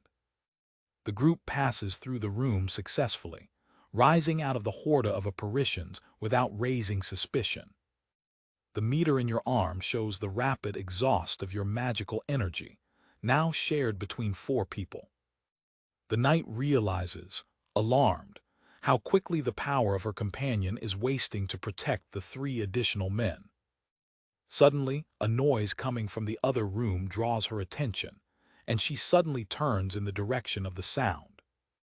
While waiting, the intense cold that comes out of the ice giant's room makes her tremble violently. She conforms with the discomfort, reminding herself that it is inevitable with a monster of that caliber so close. Sura stretches her hands in search of heat, regretting not having a touch to warm up. A thought reaches her, and she remembers the Dubai, the heating ninja, just to realize with a scream of frustration that Naito took him back. The image of the bamboo heater climbs in your mind, a reminder of the comfort you now lack. The sound of the imminent battle warns the apparitions, which are agitating in response to the disturbance. Inside the room, the ice giant turns, his eyes fixed on the solitary warrior who invaded his domination. When he hears the noise, the young ninja appears to be concerned about the safety of his partner. With the eyes arrayed of fear, the knight realizes that it has been discovered and that it is in a terrible situation. The colossal monster takes a heavy step in its direction, the ground trembling under its weight. The ice giant looks at her, commenting with a serious voice about the rarity of a rider getting so far alone. She becomes crazy with the scale of the creature, guessing that he is even greater than he imagined. Intrigued, the giant considers it an interesting challenge and declares his intention to fight. Despite fear, Sura pushed his sword with determination, resolving to stand firm until Naito could return. In the next room, the screams of agony of the captured adventurers echo, and the appearances return to the source of noise. The spy and the rescued men hear the quotation. He fears that both the giant and the spirits have perceived the presence of Sura. The boy sees himself in a dilemma. If he is helping his companion, the adventurers will become vulnerable to spirits, which they cannot defeat without blessed water. The giant advances with a surprising speed, and the warrior plays to the side, escaping for little to be stumbled. It counterattacks with its court-in-line technique, but the laminate finds an unexpected resistance. The monster blocks the blow without effort with its forearm, which is covered by a thick layer of impenetrable ice. The rider is shocked to see that his attack did not cause any damage. The giant responds with a powerful blow on the ground, throwing it into the air with the force of the impact. When landing, she smells of pain, admitting to herself that the hardness of the monster's body is incredible, because her attack didn't leave even a scratch. With disdain, the Titan provokes her, questioning her lack of strength to someone who managed to get so far. She checks her magical power points, realizing desperately that she has only 6 left. Without another option, Sura decides to bet everything that remains on a single and powerful technique. Riding for her to entertain her more, the giant advances, making the ground split at every step. The warrior executes an evasive maneuver, moving at high speed to create multiple images of herself and confuse the enemy. The monster, too, surprised and momentaneously disoriented by the technique of its opponent. Enjoying the opening, Sura rises from the ground where she had hidden, ready to unleash the decisive blow. It channels all its remaining energy into its Juratory Court, an attack that consumes exactly 6 magic points and reaches the giant with total strength. For a moment, she believes she has succeeded, and a triumph scream escapes from her lips. His expression of victory quickly turns into pure shock and disbelief.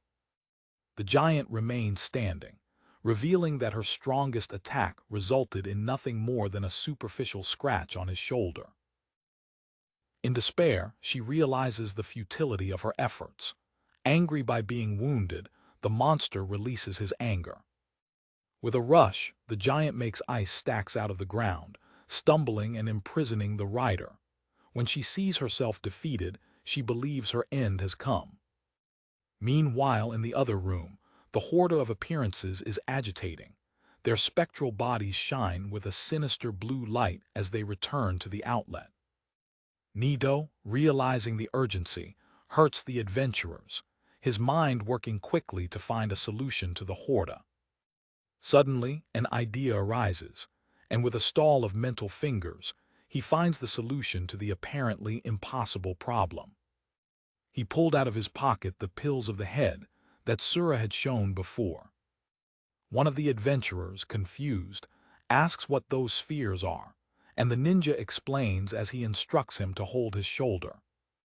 For the full surprise of men, Naito begins to spread the pill paste along the slope of his sword.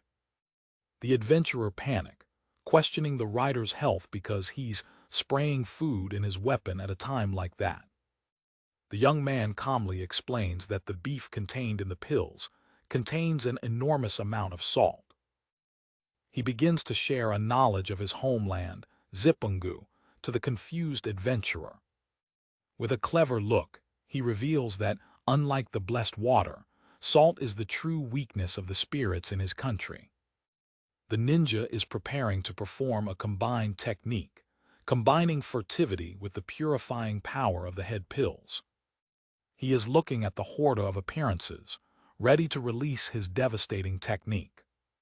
With a war scream, he announces his attack, court in massive line. A wave of infunded energy with salt brings the room, reaching the first row of appearances. Carrying the 3 adventurers, he surfaces over the wave of his own attack, crossing the horde safely. By contact with salt, the etheric bodies of the monsters begin to disappear and evaporate. The attack opens a clean path through the sea of appearances, destroying dozens at once. The coup follows a spiral trajectory, ensuring that no monster on its way survives. The room is covered with the dehydrated remains of the horde, now reduced to dust. The vision from above reveals the scale of destruction, with hundreds of appearances cut to the middle and disintegrating. The wave of salt energy finally dissipates, leaving a trace of destruction and a ghostful silence. The adventurers, now in safety, look back with expressions of pure fear and admiration, unable to process what they have just witnessed. After they landed, one of the men commented, a Tonite, that there were more than 100 spirits. Naito confirms that the salt worked, while another adventurer protests that you cannot defeat monsters with food. As men acclaim you as a hero, the spy instructs you to wait there and runs to the room where your partner is in danger. He turns with an expression of concern, focused on his next task.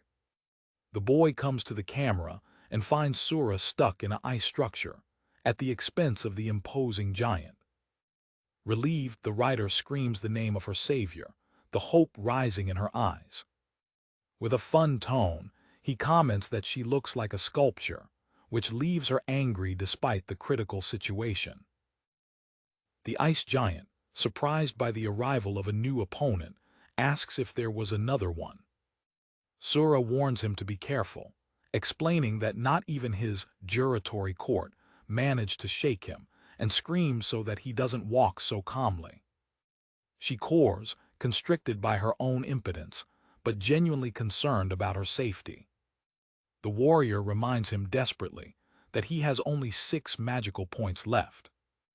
Ignoring her warnings, Naito responds with a simple, "It's all well," and continues to move forward, leading her to ask for him to escape. He turns back and, for his surprise, asks her to borrow her cotton fire, a reference to Dubai, leaving her confused. The giant attacks with a frozen blow, screaming for both to freeze. She laughs, screams, and calls for her companion to run. The ninja prepares one of its tools, a specialized burning device. He puts a small wooden box on the ground, directly on the way of the giant's attack. Sura recognizes the object instantly. It is the same explosive box that he used to defeat the dragon. The monster, without realizing the trap, takes a powerful rotating attack towards the box. With the eyes shining in red, Naito activates his fire combination technique. The giant's attack reaches the box, which absorbs and quarries the energy of the blow, turning it into something much more destructive. The box explodes in a giant fireball called Fire Car, which completely empties the ice giant. Surprised by the explosion, the monster screams impossible while being consumed by the flames. Naito looks at the scene, safely stumbled on a wall. The body of the ice giant flourishes and disintegrates under the intense heat of the fire technique, its ice body unable to resist burning. With the battle ended, the young man comments with himself that, as expected, the ninja fire techniques are highly effective against ice monsters. With a pleased look, he declares that the struggle is closed. Still stuck in the ice, Sura remains with the cheese fallen, in a state of complete shock because he has defeated in an instant an enemy with whom she fought to exhaust. He approaches and explains that the pepper orange oil from the head pill that he spread into his laminate, which is now in flames, has intensified burning. The knight, unbelieving, questions his actions. He hurts her, saying they have to leave before the appearances notice them. Confused, she asks about the monsters, and he reveals that he has already defeated them. Completely angry with the extension of her power, she questions her about her true nature, calling her skills Ninja Real. Free from the ice, the double approaches the treasure valley. Sura suggests that you check the content before the other ridders arrive. With its tool, the spy opens the whole closure easily. The bay opens, revealing a pile of silver bars, gold coins, and precious jewelry. Despite the wealth, the boy's expression is of pure disappointment when confirming that Bansenshukai is not there. Your partner shares disappointment. The 3 rescued adventurers watch Naito with admiration, wondered that he has defeated the ice giant, and suggesting that they call him Aniki, old brother. The young man approaches and threatens them vigorously, saying not to tell anyone what they have seen, or he will give them a drug to delete their memories. They agree quickly. Sura regrets that, after all the struggle and danger, they have not yet found any clue about the Pergamines. However, one of the adventurers, noticing his appearance, asks if he's from Eastern country. The man reveals a crucial information. When they were captured, the cells were filled with other adventurers, but a man with oriental clothes took them away. He adds that although the man was human, he seemed to be talking with the monsters, which intrigues the double of ridders. When Sura asks for a description, Naito makes a comic drawing of a ghost with a triangle in his head, and the adventurer confirms that he was, for her surprise. The boy confirms his suspicions. It was Kashin Koji, and they just lost him. He asks the adventurer if the traitor ninja has already left the tower. The man points out, explaining that he saw Koji carrying the prisoners in that direction through the cell window. Analyzing a map, the warrior realizes that the indicated direction is to the west, not to the northwest as they thought before. Naito concludes that the real cave of Kashin Koji, his own Masmora, must be located west of the tower. From the top of the newly conquered Tower of the Cloud, the double of ridders contemplate the horizon, confirming the new track over the hill of their target. Sura verbalizes the discovery, considering the fact that Kashin Koji's hiding is in the west. Naito, with a focused look, calculates that if they leave immediately, there is still a chance to reach the traitor ninja.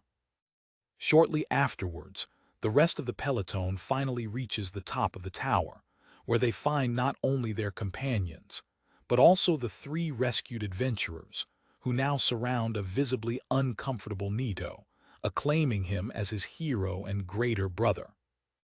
After the mission, the squad regains and travels to the village of Sun for a deserved rest. During the mission report, the captain of the 3rd pilot, though confused with the details, congratulates Sura and Naito for once more having defeated the chief of the Masmora alone. The other ridders who remain behind express their confusion about the events, while Naito, faithful to his discreet nature, deviates from the subject, claiming that he has not done anything special. To end the questioning, the young ninja invents an absurd story, in which his partner defeated the ice giant with the brutal force of a gorilla, an explanation that the other ridders comically accept without hesitation. With the mission completed, the captain informs the pilot that they will have 2 days of rest before leaving to the next Masmora, located 60 kilometers north. Enjoying a moment alone, the writer congratulates her partner for the success in the tower. Suddenly, the spy's face turns into a silent shock expression. Worried about the unexpected reaction, Sora asks what's wrong. She suggests that you take the rest period to investigate the Masmora in the west, following the track they got about Kashin Koji. Before they can continue the conversation, the warrior's expression turns into surprise when they feel an overwhelming presence approaching. An imposing rider riding on a black warhorse enters the village. His merely presence imposes respect and silence. A close reveals his face marked by a scratch and his red and penetrating eyes, exhaling an aura of power and danger. Sura is paralyzed by the intensity of the newly arrived aura, while Naito, with his usual calm, asks himself why the infamous Captain Ifuru, the leader of the first squad, would be there. The captain of the 3rd pilot approaches his superior, the deputy captain Shimura, questioning the reason for the unexpected presence of the first squad. Shimura explains that one of his men was petrified by a cicatrice, the head of a nearby Masmora, and they stopped in the village in search of a furor capable of reversing the curse. Crossing the look with Naito, the vice captain feels his mind becoming confused, without realizing that he is under the effect of a subtle ninjutsu of mental manipulation. Influenced by the technique, Shimura dismisses any suspicion, accepting the situation without further questions. Meanwhile, the lowest patent ridders climb each other, amazed by the rare opportunity to see the legendary Captain Ifuru from close. When Ifuru shows her magnificent sword, Naito finds an exaggerated surprise, identifying her as the legendary Hero Sword, which surprises Sura. The knight begins to explain the story of the weapon, revealing that Captain Ifuru is the 17th descendant of the great hero who, 400 years ago, defeated the Lord Demon. The young man continues his shooting, showing himself shocked with the revelation of the existence of a Lord Demon. Your partner gets confused with his apparent ignorance, finding it impossible for someone to not know such a fundamental story. She then remembers that Zipungu, her partner's homeland, was an isolating nation for centuries, which explains her lack of knowledge about the continent's history. With a childhood enthusiasm, the ninja encourages her to continue, praising her skill as a narrative. It tells the beginning of the First War of the Lord Demon, 900 years ago, when the entity known as Bathala tried to destroy the world. The war, however, ended inexplicably when the Lord Demon simply disappeared, an event that became known as the miracle of humanity. Totally immersed in the story, Naito asks himself loudly why the creature would have disappeared so suddenly. Despite a little irritated with her insistency, Sura surrenders and continues the narrative. She explains that 500 years later, Bathala resurrected, starting the Second War of the Lord Demon. Humanity fought boldly for 8 long years, but was on the edge of annihilation. It was then that Chelevek Ifyuru, the hero of the sun, Captain's ancestor, finally managed to defeat the Lord Demon, saving the world. At the end of the story, the spy shows an expression of disappointment for the confusion of his companion. He dramatically regrets that the story has come to an end, keeping his facade of ignorant. Suddenly, he leaves the farce and arrogantly claims that he already knew everything, because he always carries out a complete investigation before any mission, leaving Sura angry. He reveals that his screening was actually a ninja technique to extract information, leaving his partner shocked by realizing that he was manipulated. As Naito observes Captain Ifyuru approaching, he thinks about the hero's real plans and his possible involvement with Bansen Shukai. Ifyuru goes directly to Sura. The young rider gets nervous and lazy by receiving the direct attention of such an important figure. Ifyuru congratulates her for her recent actions, mentioning that she heard about her victories against the dragon troll and the ice giant.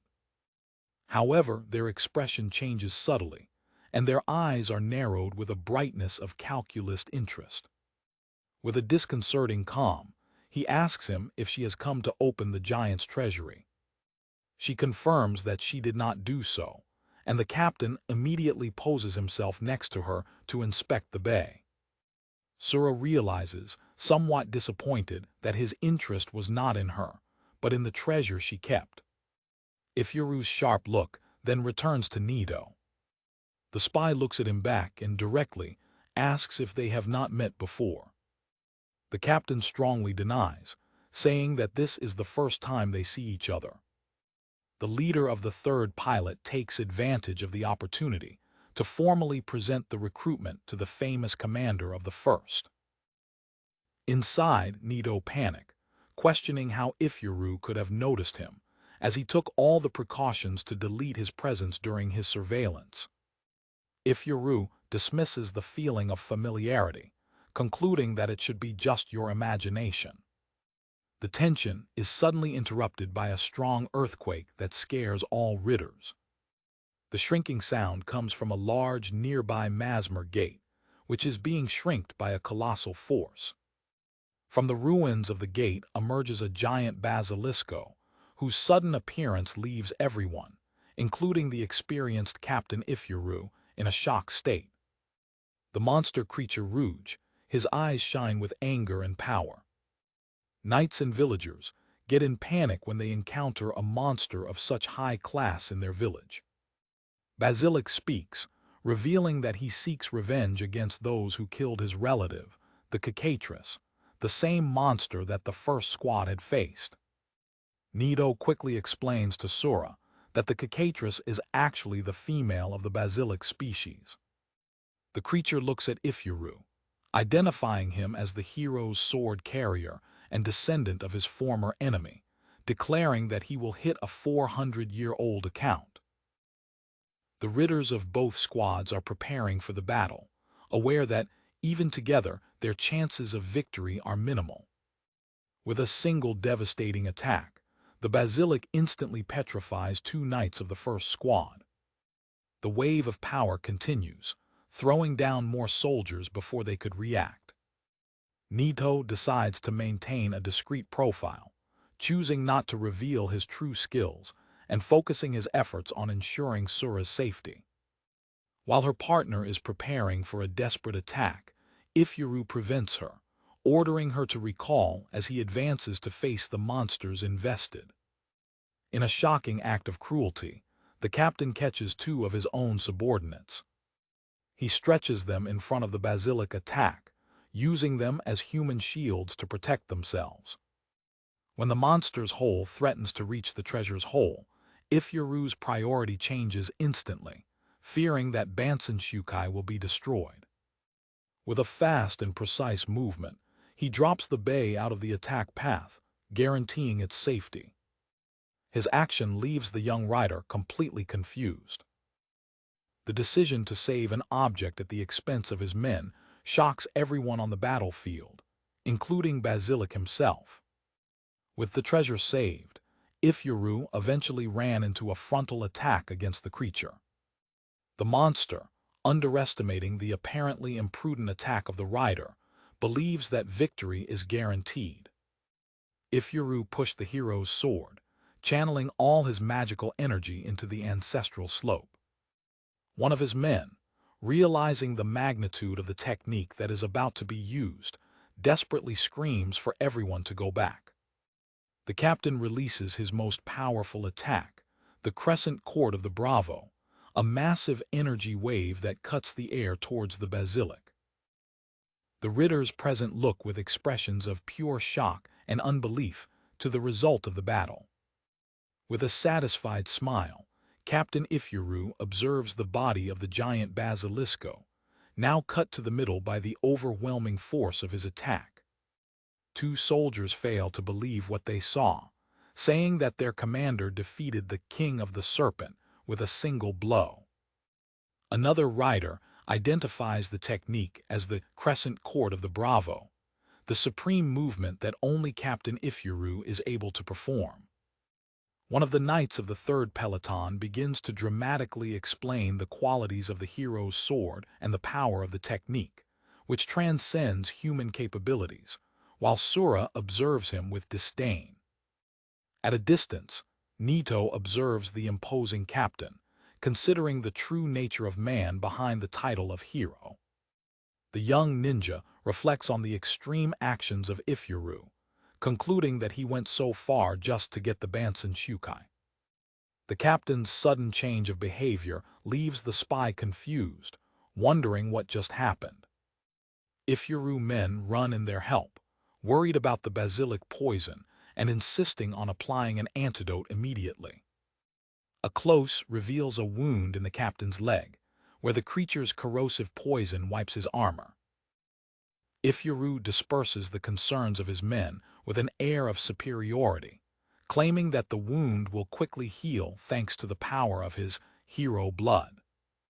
The trace of destruction left by the attack is revealed. A village house was completely destroyed in the middle by the fissure on the ground. Within the ruins, a terrified mother embraces her daughter, both trembling in the midst of the devastation of her home. The rider looks to the scene with the eyes arranged, scared with the captain's imprudence. She realizes that the leader of the first squad carried out her devastating attack without any hesitation, even with civilians nearby, where the smallest error of calculation could have resulted in numerous deaths.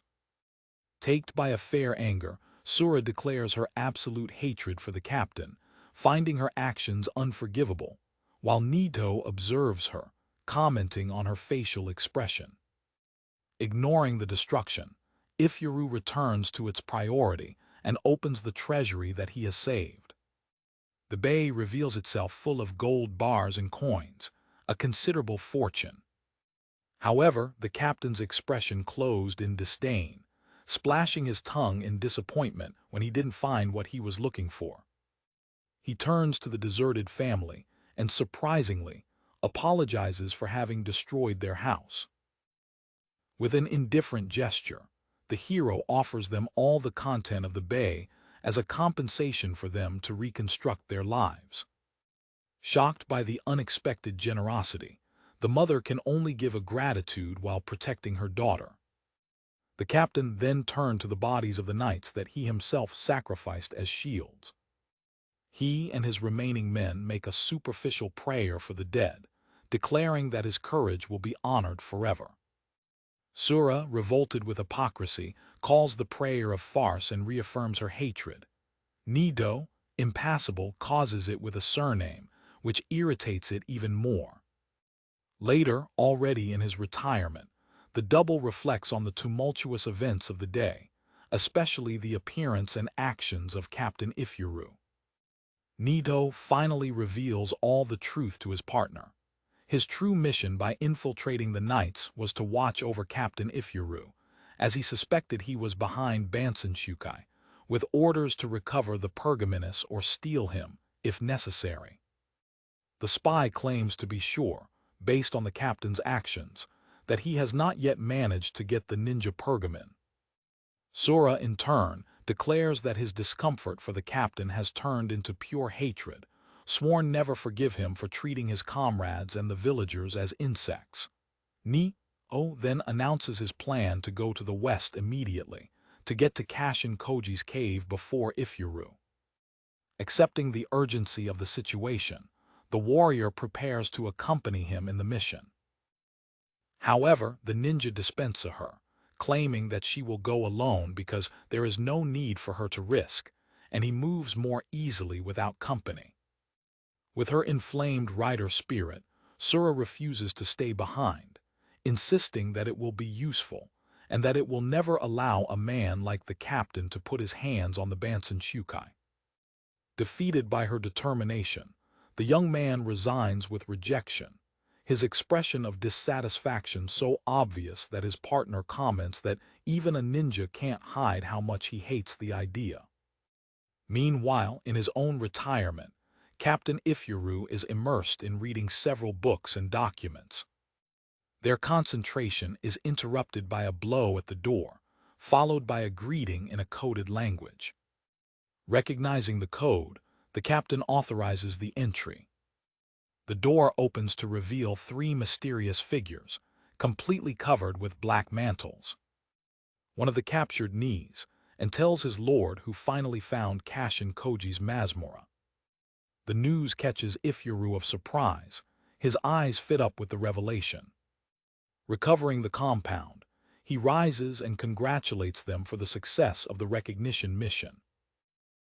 With a sinister and determined look, the captain declares that the banned art of Bansenshukai, the spirit transfer technique, will finally be his.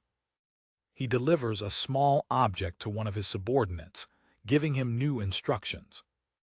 As Ifuru dispatches their secret agents, Sura and Naito, already trapped with their rider weapons, prepare to leave in their own search, starting a quiet race towards the same target.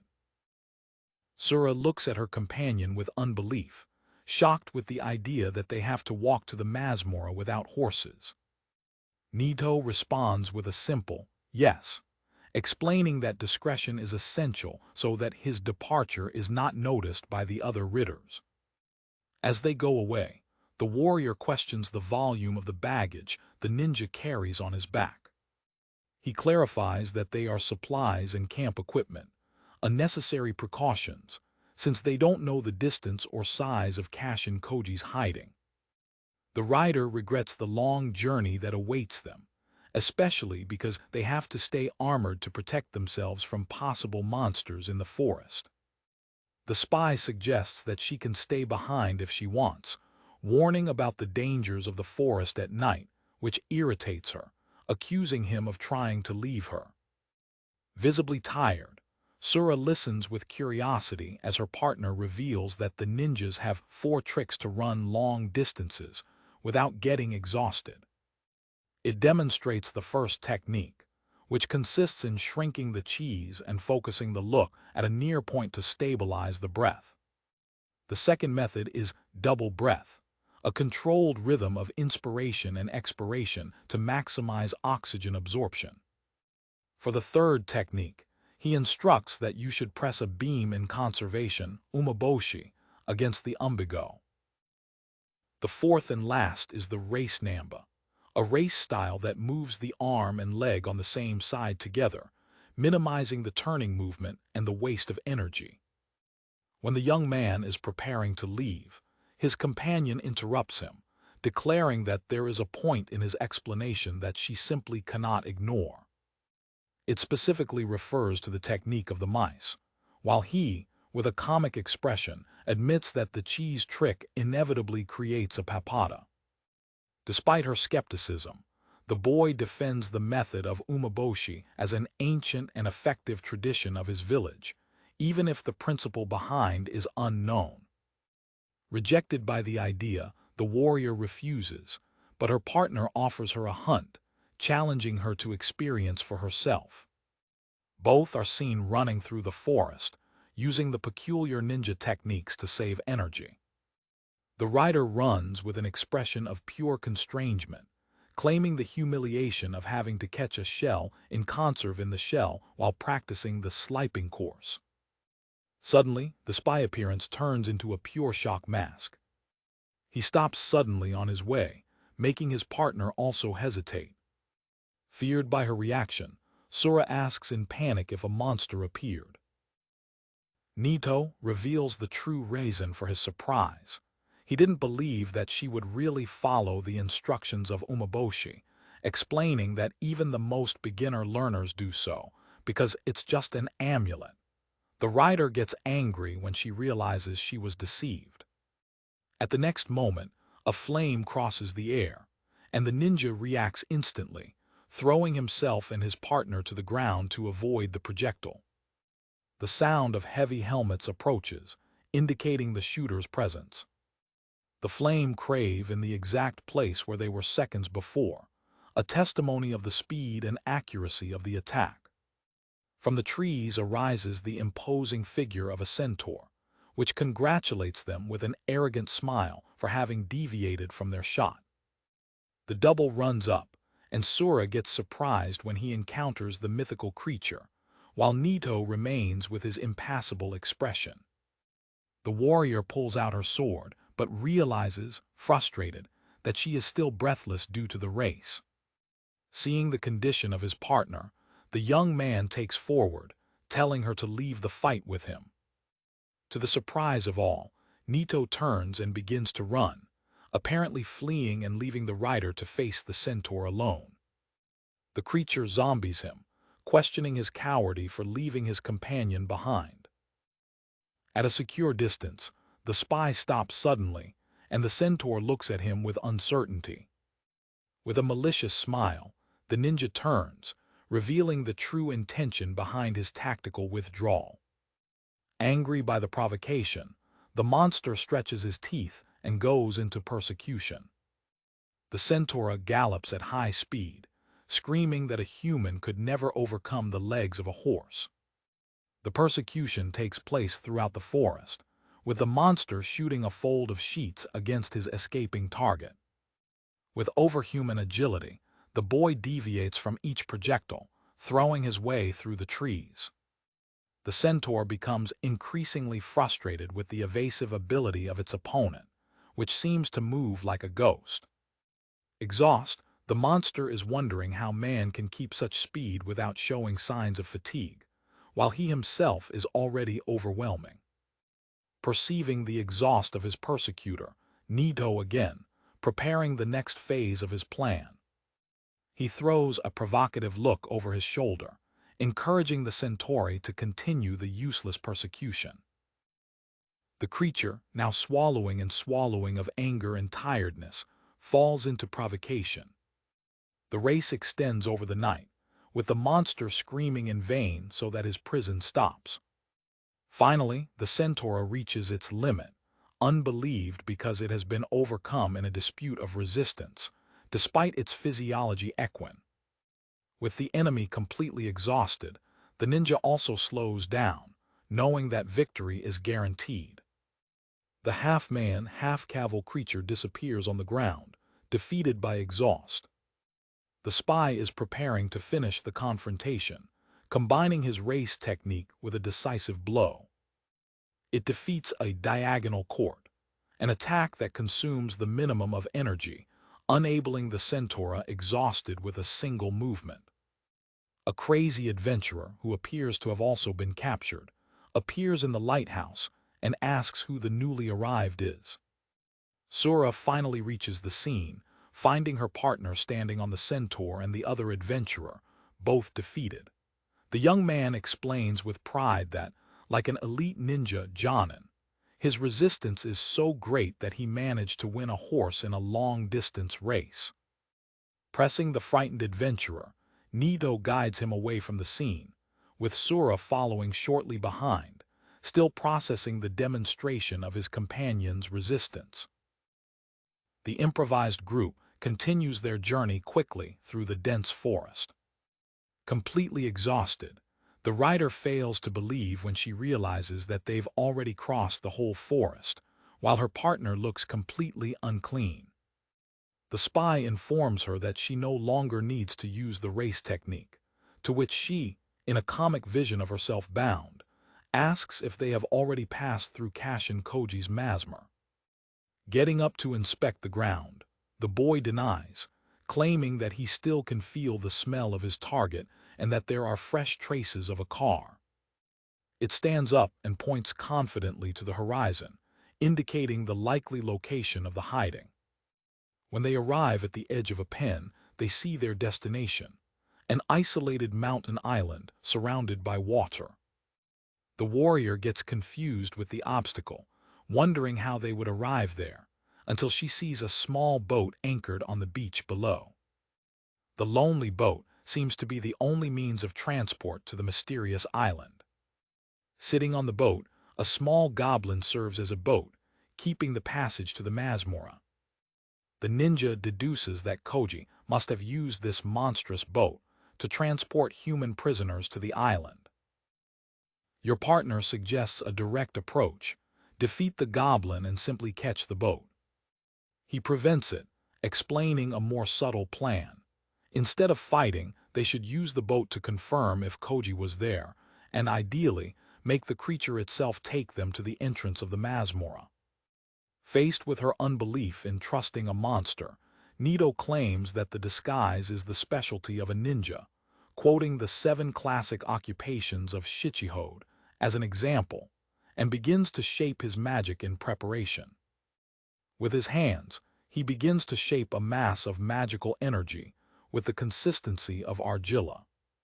Sura observes, fascinated, the ability of her partner to manipulate her magic in such a tactical and precise way, creating a mask from nothing.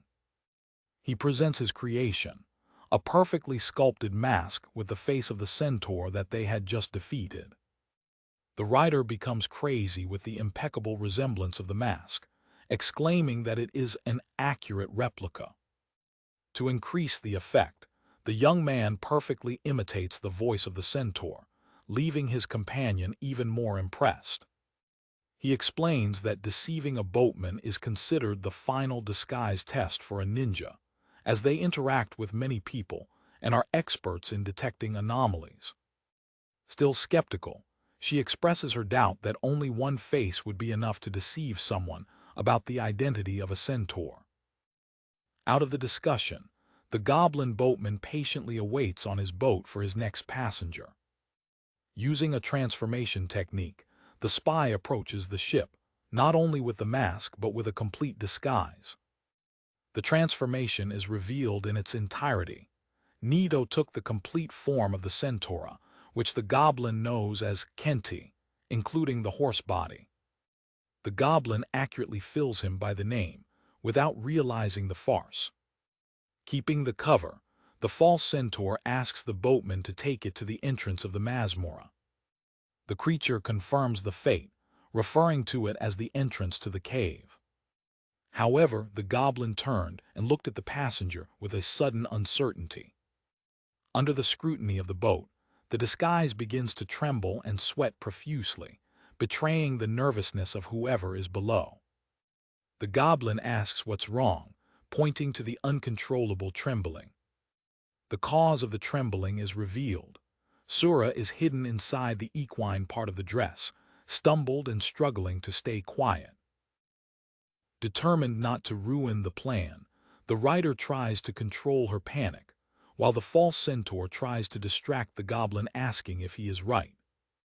Fortunately for them, the boatman is more concerned about his own beam, screaming with Kenti to get into the boat soon so they can leave. Already on board, the covered ninja tested the waters, subtly asking if the goblin recently carried someone with a triangular head protector, such as Kashin Koji's. The creature confirms without hesitation, mentioning that Koji brought humans as usual and that he carried him. The confirmation shocks the double, who asks about the level of influence that the betrayal ninja has to be known by the name even among the monsters.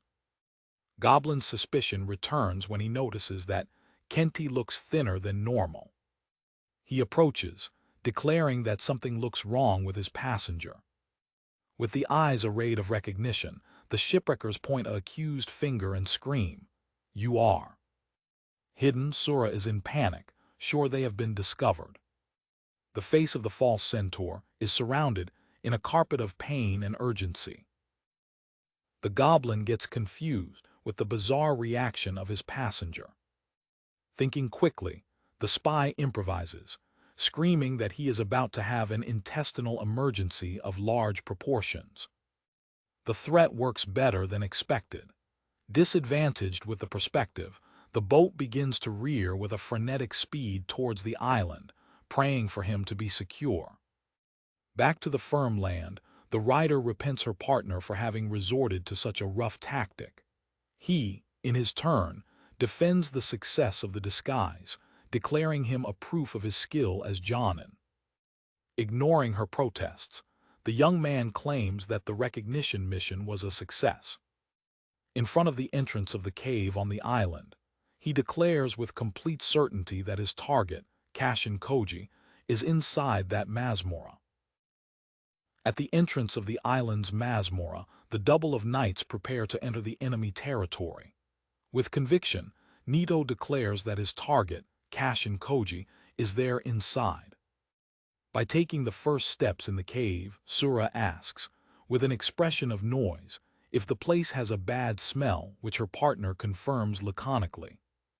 The knight concludes that that should really be Kashin Koji's masmorra, and the young ninja agrees, claiming that it is a very high possibility. With a visible tightening, the warrior questions her companion if he can feel the smell of some powerful monster around. The spy responds with a "no one," which leads his partner to celebrate with a scream of relief and a gesture of victory. Despite the initial relief, Naito notes that the sight looks different from the other masks they have already explored. He tries to describe the strange feeling with peculiar analogues, such as wearing wet shoes for a long time or having a piece of food stuck between the teeth, leaving Sura completely confused. Ignoring the strange of the environment, the ninja decides to continue, and the double advances through the depths of the cave. They walk through a long and shiny stone corridor, the way stretching ahead of you. The journey leads them to a dark opening at the end of the tunnel, immersing them even more in the darkness. Suddenly, the speaker's expression turns into a pure shock when facing what is ahead. They reach a large underground cave, where a large lake completely blocks the passage. Perplexed, Sura realizes that the only way to continue is entering the water. The warrior comes in panic, thinking about the dilemma. The water is deep, and she can't swim with her heavy armor, but pulling her would make it vulnerable to possible aquatic monsters. Seeing the hesitation of his partner, Naito vasculates his suitcase and offers him a solution. It removes a pair of mizugumo, a traditional ninja tool that resembles circular wooden shoes designed to walk over the water. Chetik, Sura questions if the object really works, and her companion confirms with a simple yes. The young man explains that the tool, originally used to cross pants, is extremely difficult to master, being a skill limited to middle or higher level ninjas. The knight asks how he will cross, since there is only a pair of mizugumo. The ninja responds that he will just swim. The direct and neglected response of your partner makes you visibly surprised. When she turns, she finds a bizarre scene. Naito, already without her armor, is completely covered by an oil and brown substance. With a presumptive smile, he explains that the oil, extracted from the shikimi flower, serves to keep the body temperature in cold water and offers a little to it, which refuses vehemently. Sura says he scared her, confessing that for a moment he thought he was a giant slime. She rushes over the strange habits of the ninjas, always covering itself with oil or using garlic in conserve on the shell. The warrior decides to use the mizugumo, but quickly discovers the difficulty of the tool.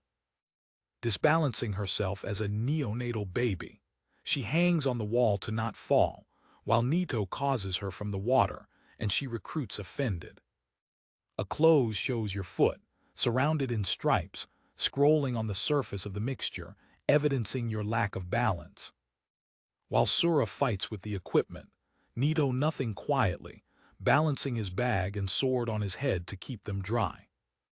Irritated by his ease, she asks why he's facing her as nothing.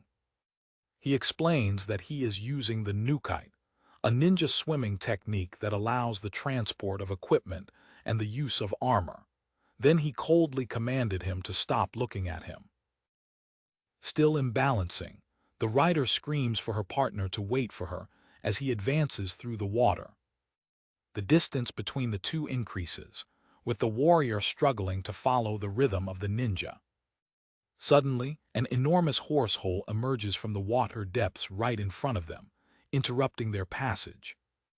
A band of kelpies, monstrous aquatic horses close to double, with wild and threatening expressions. Both recognize the mythical creatures with surprise, perceiving the imminent danger. As creatures move forward, Naito, still in the water and unable to fight, says Sura that defense depends on her. Pressed against the rocky wall, the knight realizes that she has no room to bridge her sword on a full arc. Adapting to the situation, she opts for a perforant gulf, a straight stool that consumes little man and does not require much space. The attack shoots in full one of the creatures, who screams of pain when they are packed.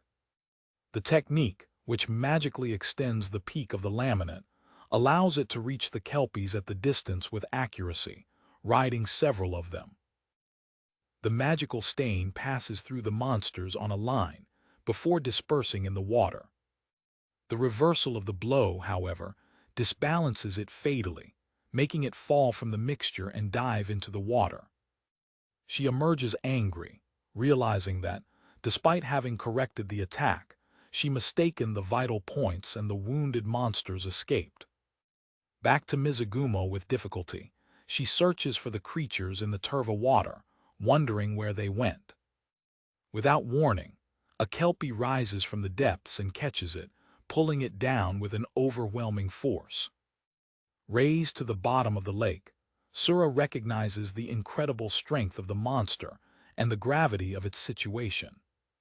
The pressure of kelpie's stretch is so intense that it begins to assemble the manopla of its armor. At the moment he is about to be completely immersed, Naito dives and catches his extended hand. In the underwater darkness, the warrior defeats a horizontal court in line, but zero visibility prevents her from finding the enemies, who seem to hesitate to attack. Captured by the monster and holding her partner's hand, she is desperate, without knowing how to act in that situation. Your lungs begin to burn by lack of air, and bulbs escape from your mouth while struggling to catch your breath. It reaches its limits, feeling the consciousness disappears. Concluding that both of them will die if they continue so, she tries to sign that Naito will release her and save herself. In the midst of your despair, your partner suddenly puts an object in your mouth. In her final thoughts, she apologizes, telling him not to worry about her and that she took the little time they spent together. Your mental goodbye is interrupted by confusion when you perceive the action of your companion. The shock is installed when she identifies the object. It is his ninja sword bath. Why, she asks. For her surprise, she finds that she can breathe through the object, which works like an improvised snorkel. A brief explanation reveals the secret of the tool. The hill of a ninja sword is removable, turning it into an underwater breathing device. Relieved by being saved, her concern immediately returns to Naito, who is now without her means of breathing. A close reveals the young ninja's face, perfectly calm and quiet under the water, despite the situation. Sura becomes crazy when he sees that he does not show any signs of sweating.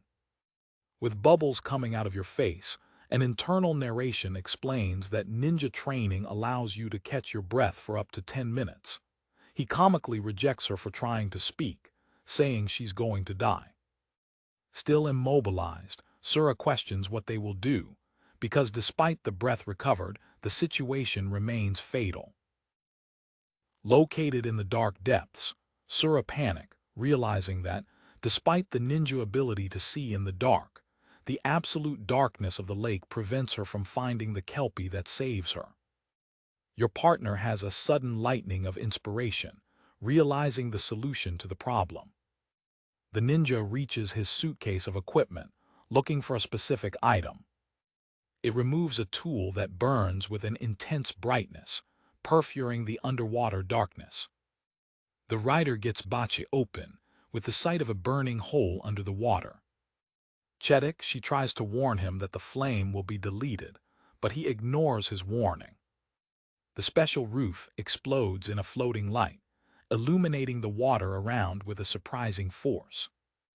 Her companion is shocked to see that the fire not only resisted the water, but intensified.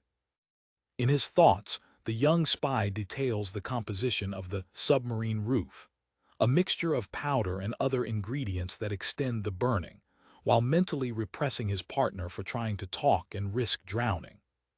Keeping the source of light, the boy is preparing to face what darkness hides. The light reveals the terrible truth. They are surrounded by an infinite horde of kelpies, emerging from the depths. Completely overloaded by the number and strength of the creatures, the warrior screams in despair. The panel announces the start of a combined attack, using the newly revealed submarine touch. Giving advantage of visibility, Sura canals its energy into a perfurant ball, packing multiple aquatic horses into a single and powerful stock. Already safe on a small island in the middle of the lake, the hunter breaths relieved, misbelieving that she survived and managed to defeat so many enemies at once. As she recovers, her companion kneels next to one of the kelpies dropped on the edge. Exhausted but grateful, the young woman thanked Naito for her crucial help. His relief turns into shock when he sees him start scratching the monster's carcass, requiring to know what he is doing. With total naturality, the boy explains that he needed a specific organ for the total confusion of his partner. After extracting a long tubular organ, he declares his work finished. The warrior sees herself floating in the water, using the intestine of kelpie as an improvised boya, a vision at the same time comic and grotesque. His expression is a mix of resignation and noise in the face of the bizarre situation.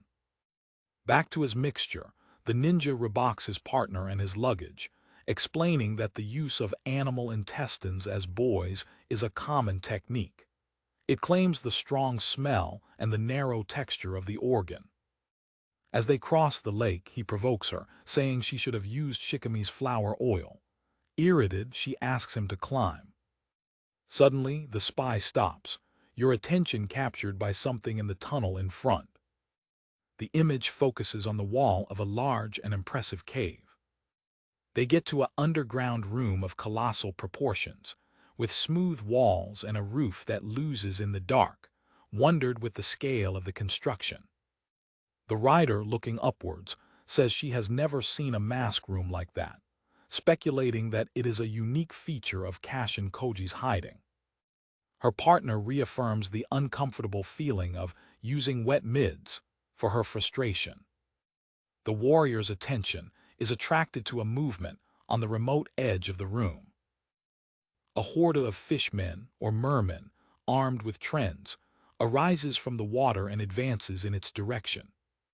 Creatures scream orders of attack, identifying the double as intrusers to be eliminated. Sura is alarmed with the number of monsters, while Naito shows a subtle smile, which leaves her even more nervous. The writer tries to defend herself, but the instability of her intestinal boya disbalances her, leaving her vulnerable to a slurry of trends. In a touch of eyes, her companion jumps in front of her, skillfully deviating all the projectiles with her short swords. Thanks, she looks at him while he announces that he will take care of the threat and part to the confrontation. Alone on the waters, the ninja sees the vastness of the cave. Suddenly, both expressions become pure shock when they perceive a disturbance in the water. A giant temptation runs out of the surface, throwing a merman to the top with violence. The colossal size of the appendix leaves the double scared and without words. The creature reveals itself completely, a monumental-size Kraken, its multiple temptations filling the cave and eclipsing the two adventurers. The immersion of the monster creates an opening in the waters, revealing its immense mass. Sura panic, realizing that they are facing an ultra-class monster and that the Masmora is much more dangerous than she imagined. She faces her partner, reminding him of her initial assessment that there were no strong enemies at the entrance. The young man calmly explains that he couldn't detect the creature because he was immersed, and ironically, comments that the feeling of half-wet finally disappeared, leaving him revigorated. The warrior screams a warning when one of Kraken's temptations attacks her companion. The ninja remains immobile, facing the imminent attack with a disconcerting calm. The temptation came to him suddenly, putting on him as if he was frozen. It is revealed that the young man used a combined invisibility technique to hide behind the monster's temptation itself. Using the immobile member as a platform, he runs a court in line, running along its length and fitting it, for the surprise of the merman and the admiration of Sura. He continues his precise attack, sliding through the surface of the temptation with his slope. In a sequence of fast movements, the spy alternates between invisibility and fast cuts, fitting the attachment in multiple points. His partner screams that he is cutting too much as he continues his methodical attack. In the midst of the sequence of 8 cuts, the ninja begins to play, changing the names of his attacks in a comic way, demonstrating a presumed boredom in the middle of the battle. Dropping back into his mizugum, he announces that he has cut off all the 8 temptations. Sura rejects him, saying he clearly was bored in the middle of the process and began to play. For the horror of both, the disappointed pieces of the temptations begin to turn around and regenerate quickly. The knight fails to believe the monster's regenerative ability, while her partner concludes that the attack has no end. With its fully restored limbs, Kraken reveals his main body in the darkness of the lake, fixing his bright eyes on the intrusers. The young ninja determines that the only way to win is to destroy the main body of the creature. As Sura fluts, untouched, over the grotesque bowl of the intestine, her partner repents abruptly, saying she will return soon and asking her to stand firmly there. Confused with his sudden departure, the knight can only express his perplexity. Enjoying the absence of the ninja, the fish men launch a coordinated attack, shooting a projectile rain against the indefensive warrior, who screams of fear. Far from there, the Kraken, with his regenerated temptations, regrets furiously that, as soon as a man finally appeared, he had all his limbs cut off. With a rush of pure anger, the colossal creature advances against the little ninja, screaming for him to die. Disappearing from the attack, Naito reappears next to the monster and makes a new blow against one of his attachments. The young spy realizes that, even with his invisibility technique, the light and sound of the underwater roof denounce his position, making the hiding ineffective. Faced with this disadvantage, he decides for a tactical withdrawal, announcing his flight to the monster. Kraken gets confused with his opponent's erratic behavior, which disappears and constantly reappears, finding him scarily strange. The giant creature goes into persecution, requiring the ninja to stop escaping, while this weighs on which strategy to adopt. Meanwhile, Sura is completely surrounded by fishmen, who attack her everywhere. In panic, she realizes that it is impossible to fight against so many enemies, as she is unstable on the boya. The monsters bump on her, finding ugly that a girl is using her intestines as a bull, while she, angry and shameful, screams for her to stop judging her. Resigned with her imminent death, Sura observes with horror as the fishmen prepare to finish her with a magical explosion. In the last second, Naito rises over the water, intercepting the attack and protecting his companion in a fast movement. The fishmen are shocked by the sudden appearance of the ninja. In safety in the arms of her savior, the knight calls him by the name, relieved. After putting her back in his boya, he laconically responds to her gratitude. She, worried, asks about Kraken's parade. Ignoring the greatest threat, the boy begins to glide graciously over the water, in a show of skill that loves even the monsters. Sura, however, rejects him, saying it is not time for exhibitions. He informs her that he will take care of the fishmen first, for her surprise. The aquatic creatures, feeling underestimated, are angry with the ninja's courage to face them alone. Announcing a combined technique called water spider, Naito is preparing for the fight as the monsters advance. With impressive agility, he stretches his way among the enemies, deviating from his attacks and leaving a trace of thin and almost invisible wire by the water. By activating a mechanism in his maneuver, he executes the flux of the light technique. The wire is instantly tensioned, striking all men fish at the same time in a single and lethal movement. Sura becomes open, recognizing the maneuver as a very high-level sword style, so fast and accurate that the victims even realize that they were cut, a skill restricted to the sword masters. Still impressed, she questions the need for the overdruple and visible turn he executed during the attack. Her admiration quickly turns into panic when she remembers the danger still present, desperately asking what happened to Kraken. The scene reveals the ninja's strategy. He boiled the underwater to the bowl of the intestine, creating an iska that Kraken furiously persecuted.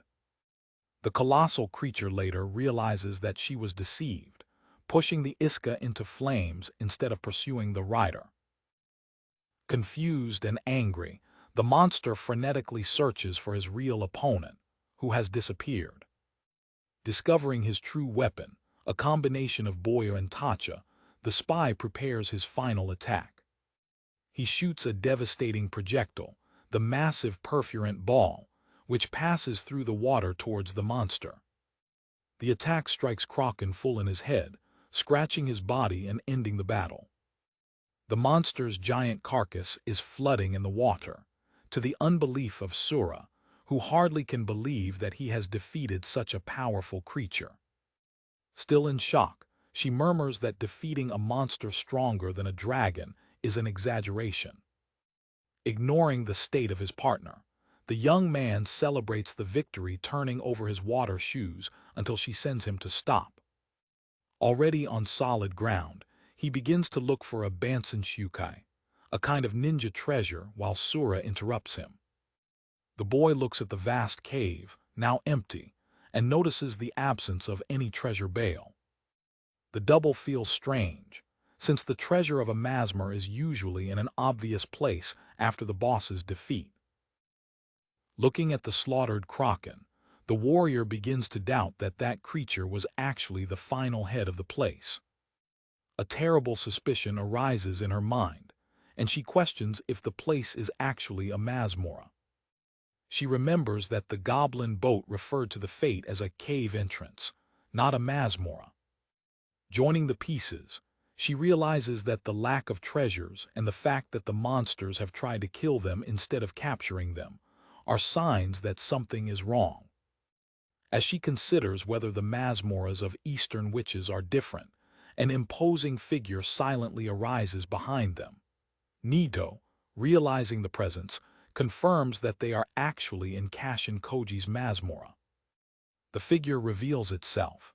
It is Kashin Koji himself, the renegaded wizard they were looking for. In front of the cavalry, Kashin Koji's imposing figure reveals itself, explaining that the battle noise attracted him up there. Naito looks at him with his usual impassible expression, without showing surprise or fear. On his side, Sura shows an expression of pure panic when he encounters the renegaded wizard. Observing the carcass of the defeated Kraken, the wizard comments, with a point of surprise, that he did not expect to find the dead creature.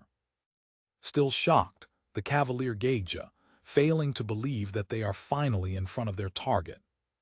With a disconcerting calm, your partner fills the opponent, saying it's already a long time ago. The confirmation of the young ninja makes her companion react with a shocking scream. The spy firmly declares that he came to recover the Bansenshukai. Recognizing his former known as Danzo, Kashin Koji responds with a casual tone, claiming that he had already expected his appearance due to the stolen object. The warrior gets confused with the relaxed attitude of the witch, which contrasts with the dark image she had imagined. The renegade provokes his persecutor, whispering the year he took to find him and questioning whether his ninja skills had fallen down. Naito retructs, claiming that he simply followed the bad fill, exhausted by the old elite ninja. Visibly irritated with insult, Koji calls him stupid by tracking someone by the smell. The young ninja returns the offensive, criticizing the box of his opponent and accusing him of pudding as an artist. Koji doesn't miss and zombies his rival's rider armor, saying that the dress becomes terrible in his rust without grace. Sura observes the scene, unbelieved, without understanding how the two can engage in such a childish discussion at a time of such tension. Continuing with the provocations, Naito compares Koji's collar of prayer accounts to a giant ration pill. In response, the wizard says that, by coincidence, he confused Naito's shell with a piece of algae. The exchange of insults ceases, and the two face each other in a loud silence. The eyes cross, the tension increases every second. Naito's eyes are narrow, focused and ready for action. Kashin Koji's eye reflects the same intensity, anticipating the imminent confrontation. Breaking the silence, Naito begins to sing the name of his opponent in a childish and provocative way. Koji responds in the same tone, swallowing the name of his former acquaintance. In the limits of his patience, Sura explodes and screams for the two to stop the struggle of children. Declaring not having time for jokes, Kashin Koji dismisses Danzo and disappears instantly using an invisibility technique. As the rider gets in panic, asking where he went, her partner calms her. The young man explains that, as she is the only person capable of seeing through his invisibility, she should also be able to locate Koji. The warrior examines the cave, desperately looking for any sign of the witch. Your search is intensified, but the cave remains empty in your eyes. Frustrated, she admits that she can't find him, for the surprise of her companion. Disanimated, Naito regrets, questioning whether his own invisibility technique is lower than that of his rival, but Sura rejects him so that he stops complaining. She shakes him, reminding him of the bad fool, and deduces that Koji's invisibility magic also cancels the smell, covering his body entirely. Determined, the rider decides that the only option is to vasculate every corner of the cave and part running. Still disanimated, the young ninja repeats the child's provocation in low voice. Suddenly, Koji's voice echoes a distant passage and Naito locates him. Sura, irritated with distraction, calls her partner a fool. Seeing the wizard in a new passage, the warrior runs in his direction, encouraged by his companion. Impressed by the speed with which he was found, Koji asks if this is a new ninjutsu, which Naito denies. The response of the ninja leaves his partner confused for a moment. Suddenly, Naito falls to the ground, to the shock of Sura.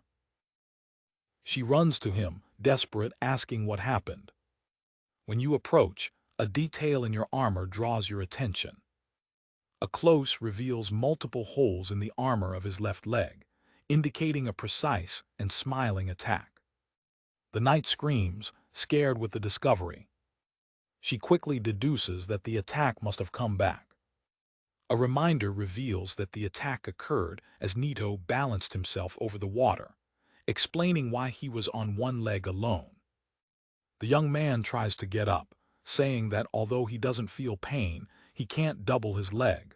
Sura repents him for trying to bank the hero, insisting that he is clearly incapable. The warrior is filled with guilt, regretting that, after finally achieving his goal, a mistake has put him at risk. From a distance, Kashin Koji looks at the scene with interest. With a zombie tone, the wizard comments that, with his wounded leg, Naito will never be able to reach him. The duo looks at the opponent, frustrated with the situation. Sura's expression changes, her eyes fill with a new determination. While Naito is guilty of becoming a burden, Sura is preparing to act. She channels her energy and throws a powerful, perfurant ball towards the passage where Koji is. Her partner tries to prevent her, warning that the wizard will not be defeated so easily. The renegade, seeing the attack approaching, questions the rider's sight. The blow doesn't hit him, but hears full the head of the Kraken carcass.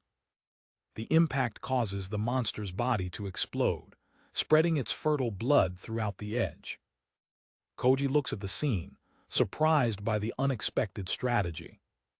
It is completely filled with the dark and melty liquid, which cancels the effect of its invisibility. Sura celebrates his successful plan, explaining that the strong odor of Kraken will allow them to track Koji even if he remains invisible. I negate the praise with an affectionate sarcasm, and she retructs, offended with the praise disguised of insult. As he escapes through the tunnel, Koji, covered with blood, admits that the rider is fun and has quick answers. Without losing time, Sura is preparing for the persecution. She raises her wounded partner and puts him on her back.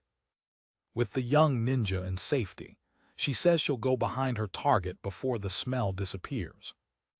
In the darkness of the tunnel, Naito warns her to be careful.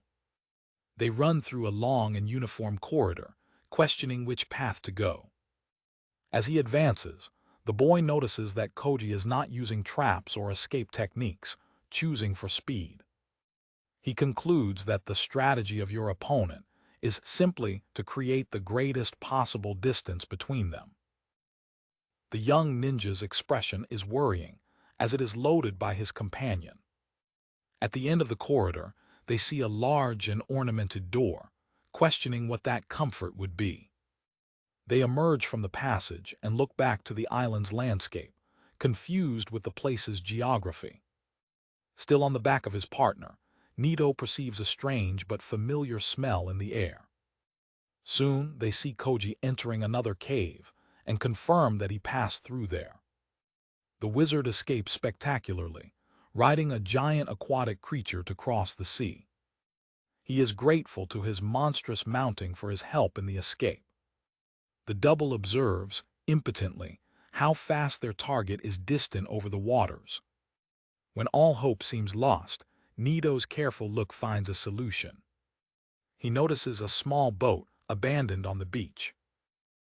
The goblin boat who brought them to the island is near, boiling of tiredness. The goblin realizes the approximation of the double. Sura runs toward the boat, carrying her partner. The goblin, pushing his machado, zombie of the rider, underestimating his strength. Releasing an aura of anger and determination that manifests itself as a ghost gorilla, she screams for him to leave the way. Beaten by the demonstration of power, The goblin is paralyzed by fear. They run through him, which turns and falls into the water. The couple of adventurers embark on the stolen boat, leaving the creature behind. As they remove desperately, Naito finds that the speed of the ship is insufficient to reach his enemy. The cavalier fights with the rim, exhausted by the continued effort. Determined not to give up, she ignores her partner's questioning about what motivates her. Taking her sword firmly, she responds that the reason is obvious. She prepares to use a technique, and the young ninja realizes that it's a rider skill. With a scream of hungry, she plays a wave of explosion in the water, using the impact of the laminate to drive the boat as a motor. His companion observes it, attonite with the demonstration of strength and ingenuity. Koji looks back, surprised to see the small boat gaining speed and approaching quickly. The wizard reaches the other edge and continues his escape on foot. The improvised boat crashes violently in the sand of the beach. Impressed, Koji commented on the implacable nature of his rival's companion. The sun shines on the horizon, marking the passage of time during the persecution. The double recovers from the impact, falling in the sand next to the boat. Still shocking, Sura confirms that the smell of Koji is still present, although weak. Worried, she asks about her partner's leg, who answers she can walk but doesn't double her. Following the trace, he guides it through dense vegetation. Hidden behind a tree, they see the final hiding of their target. In front of them, on a clear, a large stone structure in the form of a summit is raised, the entrance to Kashin Koji Refuge. The persecution effort finally defeats it, and the warrior disappears on the ground, exhausts it. Naito sincerely thanked her, recognizing that it was her perseverance that prevented them from losing the target. With a smile of relief and satisfaction, Sura celebrates the little victory despite the tiredness and dirt. Still lying and exhausted, Sura expresses relief for finally having found Kashin Koji's hiding, accepting that his partner's injury was partly his responsibility. Naito observed it with a quiet expression. Already standing, the hunter suggests that they return to Vila Sol to treat his leg before he goes on. He rejects the suggestion, claiming that they will camp there and enter the Masmer as soon as their man recover. The warrior is crazy with his trembling.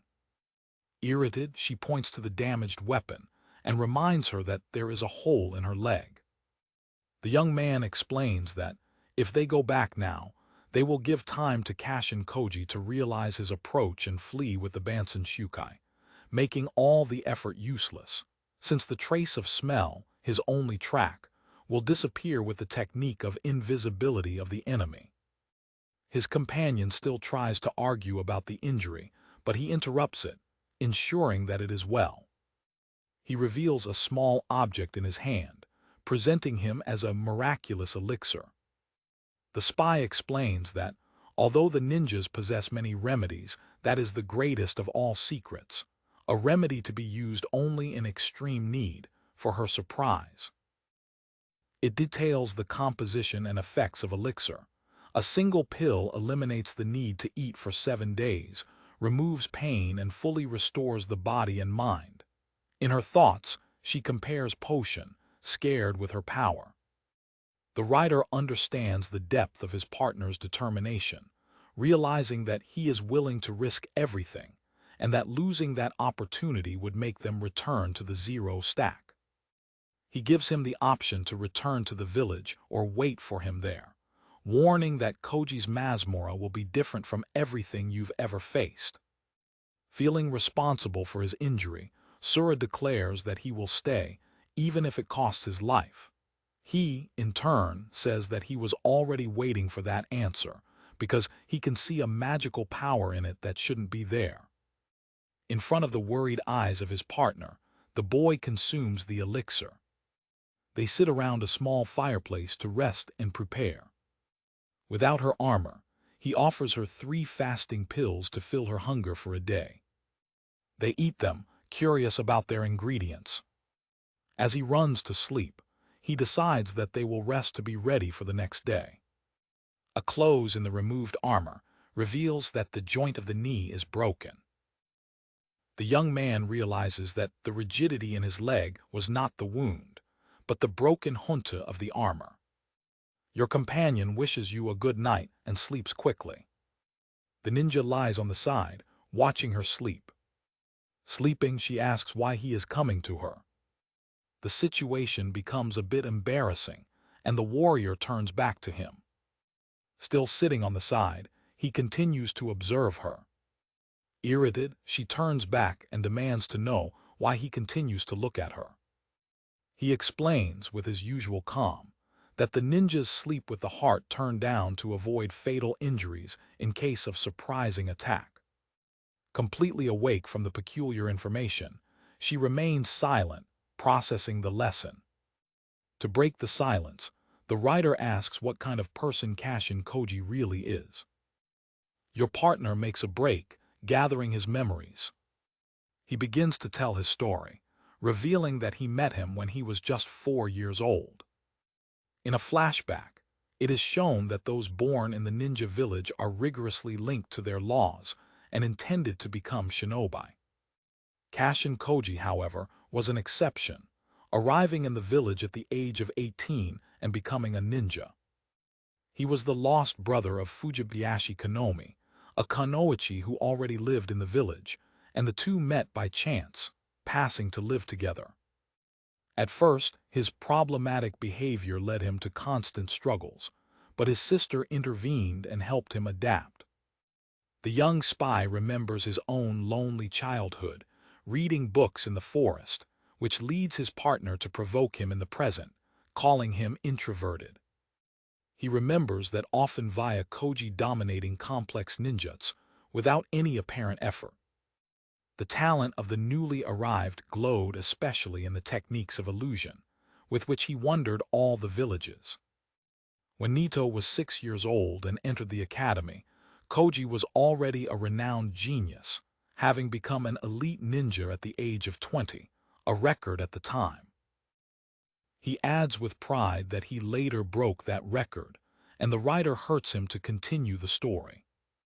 The story goes on for 15 years in time. A tragic event is happening. The scene reveals the brutal result. Kashin Koji murdered his sister Konomi, stealed the Bansenshukai, and fled. Sura reacts with shock and horror to the revelation of fraternity. Her companion explains that Konomi had access to the village leader's mansion, and Koji probably killed her to find out where the treasure was kept. The warrior, angry with the cruelty of the act, murmurs that this is horrible. The whole village moved to capture the traitor, but he was not found. Konomi received a funeral with the presence of all.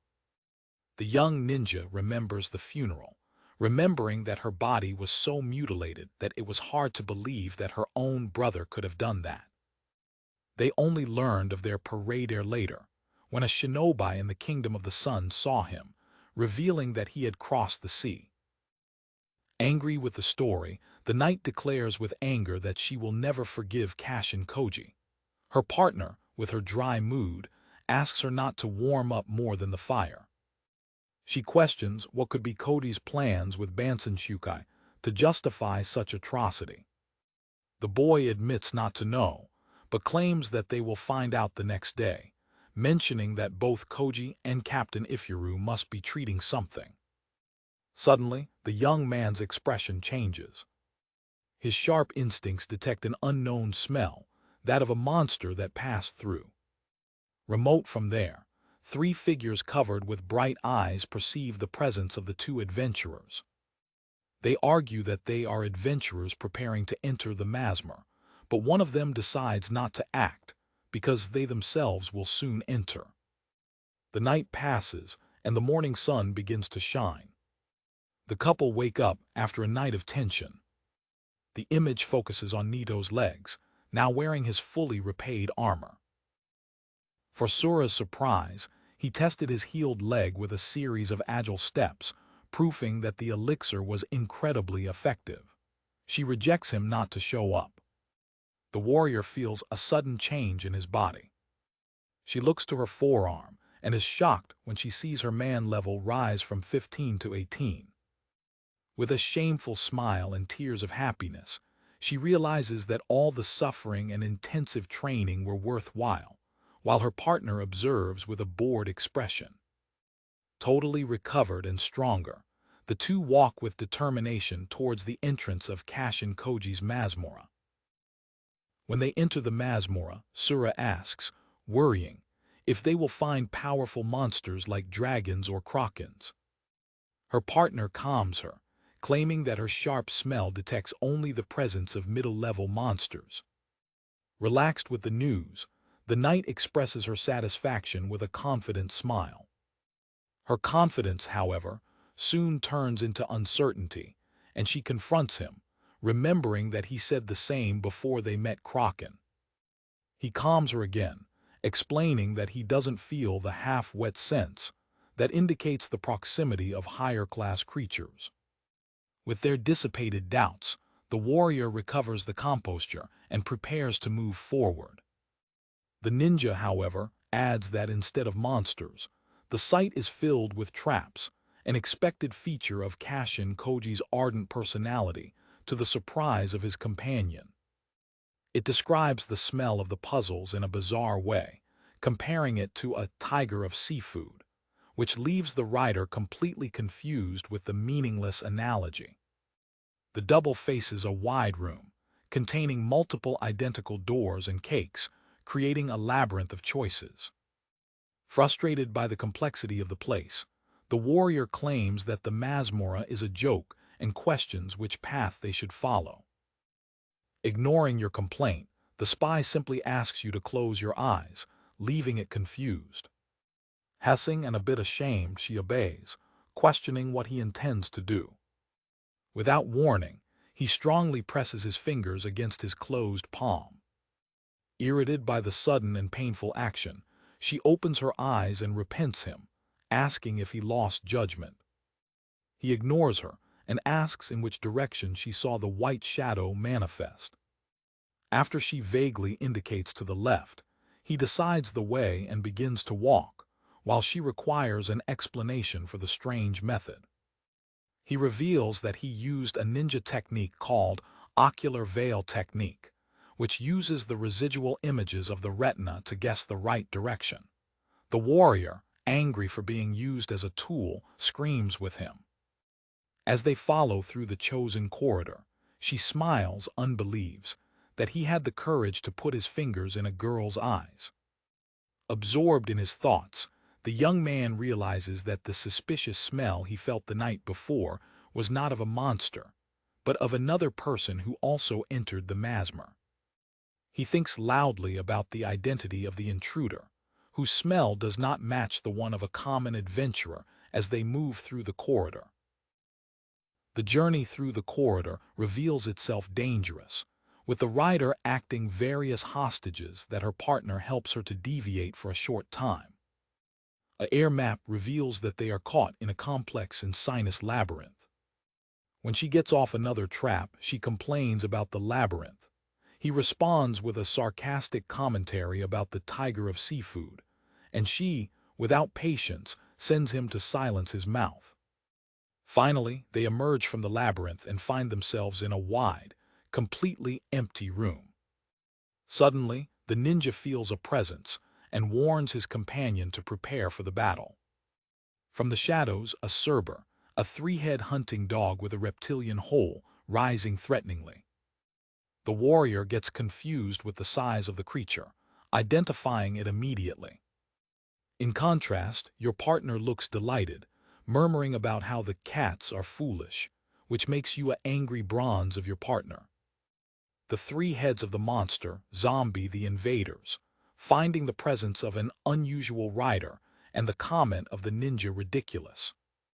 The wreck moves rapidly, promising to dissolve them. The warrior is preparing for the impact, screaming so that the monster doesn't approach as he gets a blow with his sword. With an unexpected agility, the Cerber easily deviates from its attack. She is shocked by the rapidness of the creature, failing to follow her movements. One of the heads bite the linen of his sword, catching it with a scattering force. With a violent Salavanco, she brings the array away, disarming it momentaneously. Using distraction, the spy uses its invisibility technique to position behind the monster, but the creature, with its multiple heads, perceives its presence. The Cerber attacks the place where the ninja reappears, which fails to get away from the blow. In a fast movement, the creature manages to catch both adventurers in their mandibules. The young man regrets that his invisibility is less effective against an opponent with multiple fields of vision. As one of the heads prepares to devour the rider, her partner, keeping calm, reaches a bag in her leg. He plays 3 small spheres on the ground, right in front of the monster. The sweet smell that emanates from the spheres instantly distracts the Cerber. The warrior, surprised, remembers that this type of creature has a weakness for sweets. The spheres are revealed as being pills of ration, water replacement, and hunger, a combination of portable ninja foods. With the monster completely focused on the pediscus, the ninja takes advantage of the opening to escape a decisive blow. With a single and precise, cord-in line, he decapitates the 3 heads of the Cerber simultaneously. The colossal body of the bear disappears on the ground, humbly defeated by the improvised Iska. He approaches his partner and asks, with a provocative tone, if she's well after being destroyed by ninja food. She responds that her armor has protected her, but it is covered by the monster's noisy saliva. As she complains, he begins to run, and she pursues him, angry, sending him to stop escaping. Far from there, Kashin Koji is in profound meditation. He anticipates the arrival of Danzo and is surprised to feel the cavalier's presence, questioning how his former colleague recruited her. Recognizing that the double managed to defeat Kraken, he considers them a serious threat. Determined to protect his plans, he decides that he cannot escape and must eliminate them in his own Masmora. While they walk through a quiet corridor, Sura calls her partner, breaking the silence. She asks him about the story he told him last night, about Kashin Koji's sister. The writer expresses her disbelief, questioning why Koji would put a treasure, by which he murdered his own sister, in a simple bay where anyone could catch him. The young ninja remains silent, with his impassible expression of ever. The warrior continues, theorizing that the villain probably hid the object elsewhere, and that the idea of keeping it in a box is too strange. His companion finally responds, agreeing that he had already thought about it as well. He explains that, despite the doubts, the information that the ninjas obtained, although not confirmed, pointed out that the Bansenshukai was inside the bay. The spy adds that Captain Ifuru also firmly believed in it, to the point of sacrificing his own leg without hesitating to prove his conviction. Her partner becomes thoughtful, trying to understand why Kashin Koji will deliberately put the item in the bay, knowing that his captain was convinced of his location. Still thinking, she follows her partner through the corridor. Suddenly, the boy stretched his hand and ordered him to stop. From the shadows, 3 wolf heads with sinister smile materialize, leaving the rider confused and scared. From the ground, a cloud of green dust rises, giving shape to a new threat. The warrior panics when she recognizes the creature, screaming the name Sayabero and wondering why they are facing another. The creature reveals itself completely, a Scylla, a monster with a female torso and 6 ferocious dogs composing the lower part of their body, as well as a hole of fish. Sura is corrected, identifying the monster correctly as a Scylla. She is immediately surrounded and attacked from all sides by the 6 dog heads, screaming while trying to defend herself. The central part of the creature, the woman, zombie of the rider, declaring with a sadistic smile that it will make fun with her. The warrior perceives the gravity of the situation, recognizing that a middle-level monster with 6 heads and a fish hole is not something they can easily defeat. Determined, she prepares herself, thinking she may have a single chance if using a specific technique. For her anger, her partner looks at the scene with a bizarre fascination, murmuring as the 6 dogs are fool, which leads her to question her strange obsession by dogs. The young man, at a moment of black humor, confuses her one chance with Wan-chan, and with her typical lack of touch, sends her to silence her mouth. Ignoring the distraction, the writer releases her skill aleatory press, a turbine of sword strikes. Despite the speed, one of the heads can block the laminate with its sharp teeth. The ninja observes the technique, analyzing it as a sword skill that explosively increases the number of attacks for an instant. The warrior's strikes hit the other heads, but they don't seem to cause significant damage. Often, she realizes that her attack did not work, and the invested makes her vulnerable. Scylla sums out of her pathetic attempt and is preparing to give the final blow. When you see your partner in danger, the spy comes into action. He plays a handful of different colored pills on the ground, right in front of the mattress. The 6 dog heads stop the attack suddenly, hypnotized by the petisks. Scylla itself is shocked, screaming with her dogs when she sees them distracted by food. With the creature fully focused on the pills, the young ninja takes advantage of the opening and enjoys his own version of the aleatory press, while naming the pills he used as Isekai, including some with absurd names such as the Idiot and the Immortal Pill. With a single arc of his laminate, he cuts all the parts of the monster, which screams in agony when being dismantled.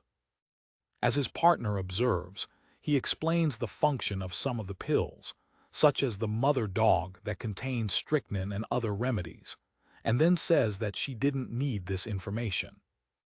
The writer gets angry by having used the same technique she failed to use, clearly to show up, and screams for him to stop. She notices one of the head disappointed with a foolish expression, and deduces that she should have eaten the pill of the idiot. Another mind, still conscious, is wondering why she is still alive, and the ninja points out that she has eaten the immortal pill. Enjoying its immortality, the decapitated head quickly escapes through a small hole in the wall. Suddenly, the picture of the warrior begins to tremble, and the boy realizes that something is wrong. A hole opens under her feet, and she falls screaming into a dark abyss. The trap is closed instantly, separating the double. The young man tries to open the door, but she doesn't move. He tests the resistance of the wood with his foot, confirming that he will not be able to break it. Worried, the spy acknowledges himself that the situation is bad. In a lower floor, the writer panics. Without knowing what to do now, she's separated from her partner. She rises, painful by fall, in a new stone corridor. After a short moment of disappointment, she recalls. With renewed determination, the warrior declares that she can go forward even without her partner, screaming to herself not to underestimate a rider. She remembers the contingency plan the ninja had prepared. In case of separation, they should use leaves and needles to determine the north direction. The memory continues, and she remembers the other side of the plan. Use 5-colored rice to exchange messages. A flashback shows the moment when he explained to him the method of communication, which consists in creating codes by combining the colors of rice. The image reveals the complex code table he showed him, linking color combinations to alphabet letters and directions. Back to the present, the writer finds on the ground a sheet with a needle on it, pointing the direction, exactly as they had combined. Following the indication, she runs confidently through the corridor. As she advances, she sees small colorful grains on the ground, left as a trace. Relieved, she recognizes them as the 5-colored rice, confirming that her companion passed through there. When examining the grains, it decodes the message, a yellow grain and a black grain, which together mean west. Without hesitation, she follows the track in the western direction. The warrior continues to follow the trace of rice left by her partner. Although she has not yet found him, she feels that she is approaching. She spies cautiously when turning a corner. On the ground, she finds a longer message with the grains forming the letters E, O, N, which leaves her confused. Confused with the meaning of Ian, she continues to follow the trace. More ahead, she finds an even greater amount of rice grains. She lights a candle to light the dark room in front of her, questioning what awaits her. The light of the candle reveals the complete message. Using an absurd amount of rice, the ninja created a giant self-right on the ground with himself shining. The writer gets scared with the waste and childhood of her partner, screaming so that he doesn't express himself with drawings. Remembering that he is too relaxed and that he will be cursed by wasting food, she begins to collect rice to not wasting it. After collecting the grains, she continues her search through the corridor. By turning the next corner, she faces an ambuscade, surrounded by 4 encapsulated and silent figures.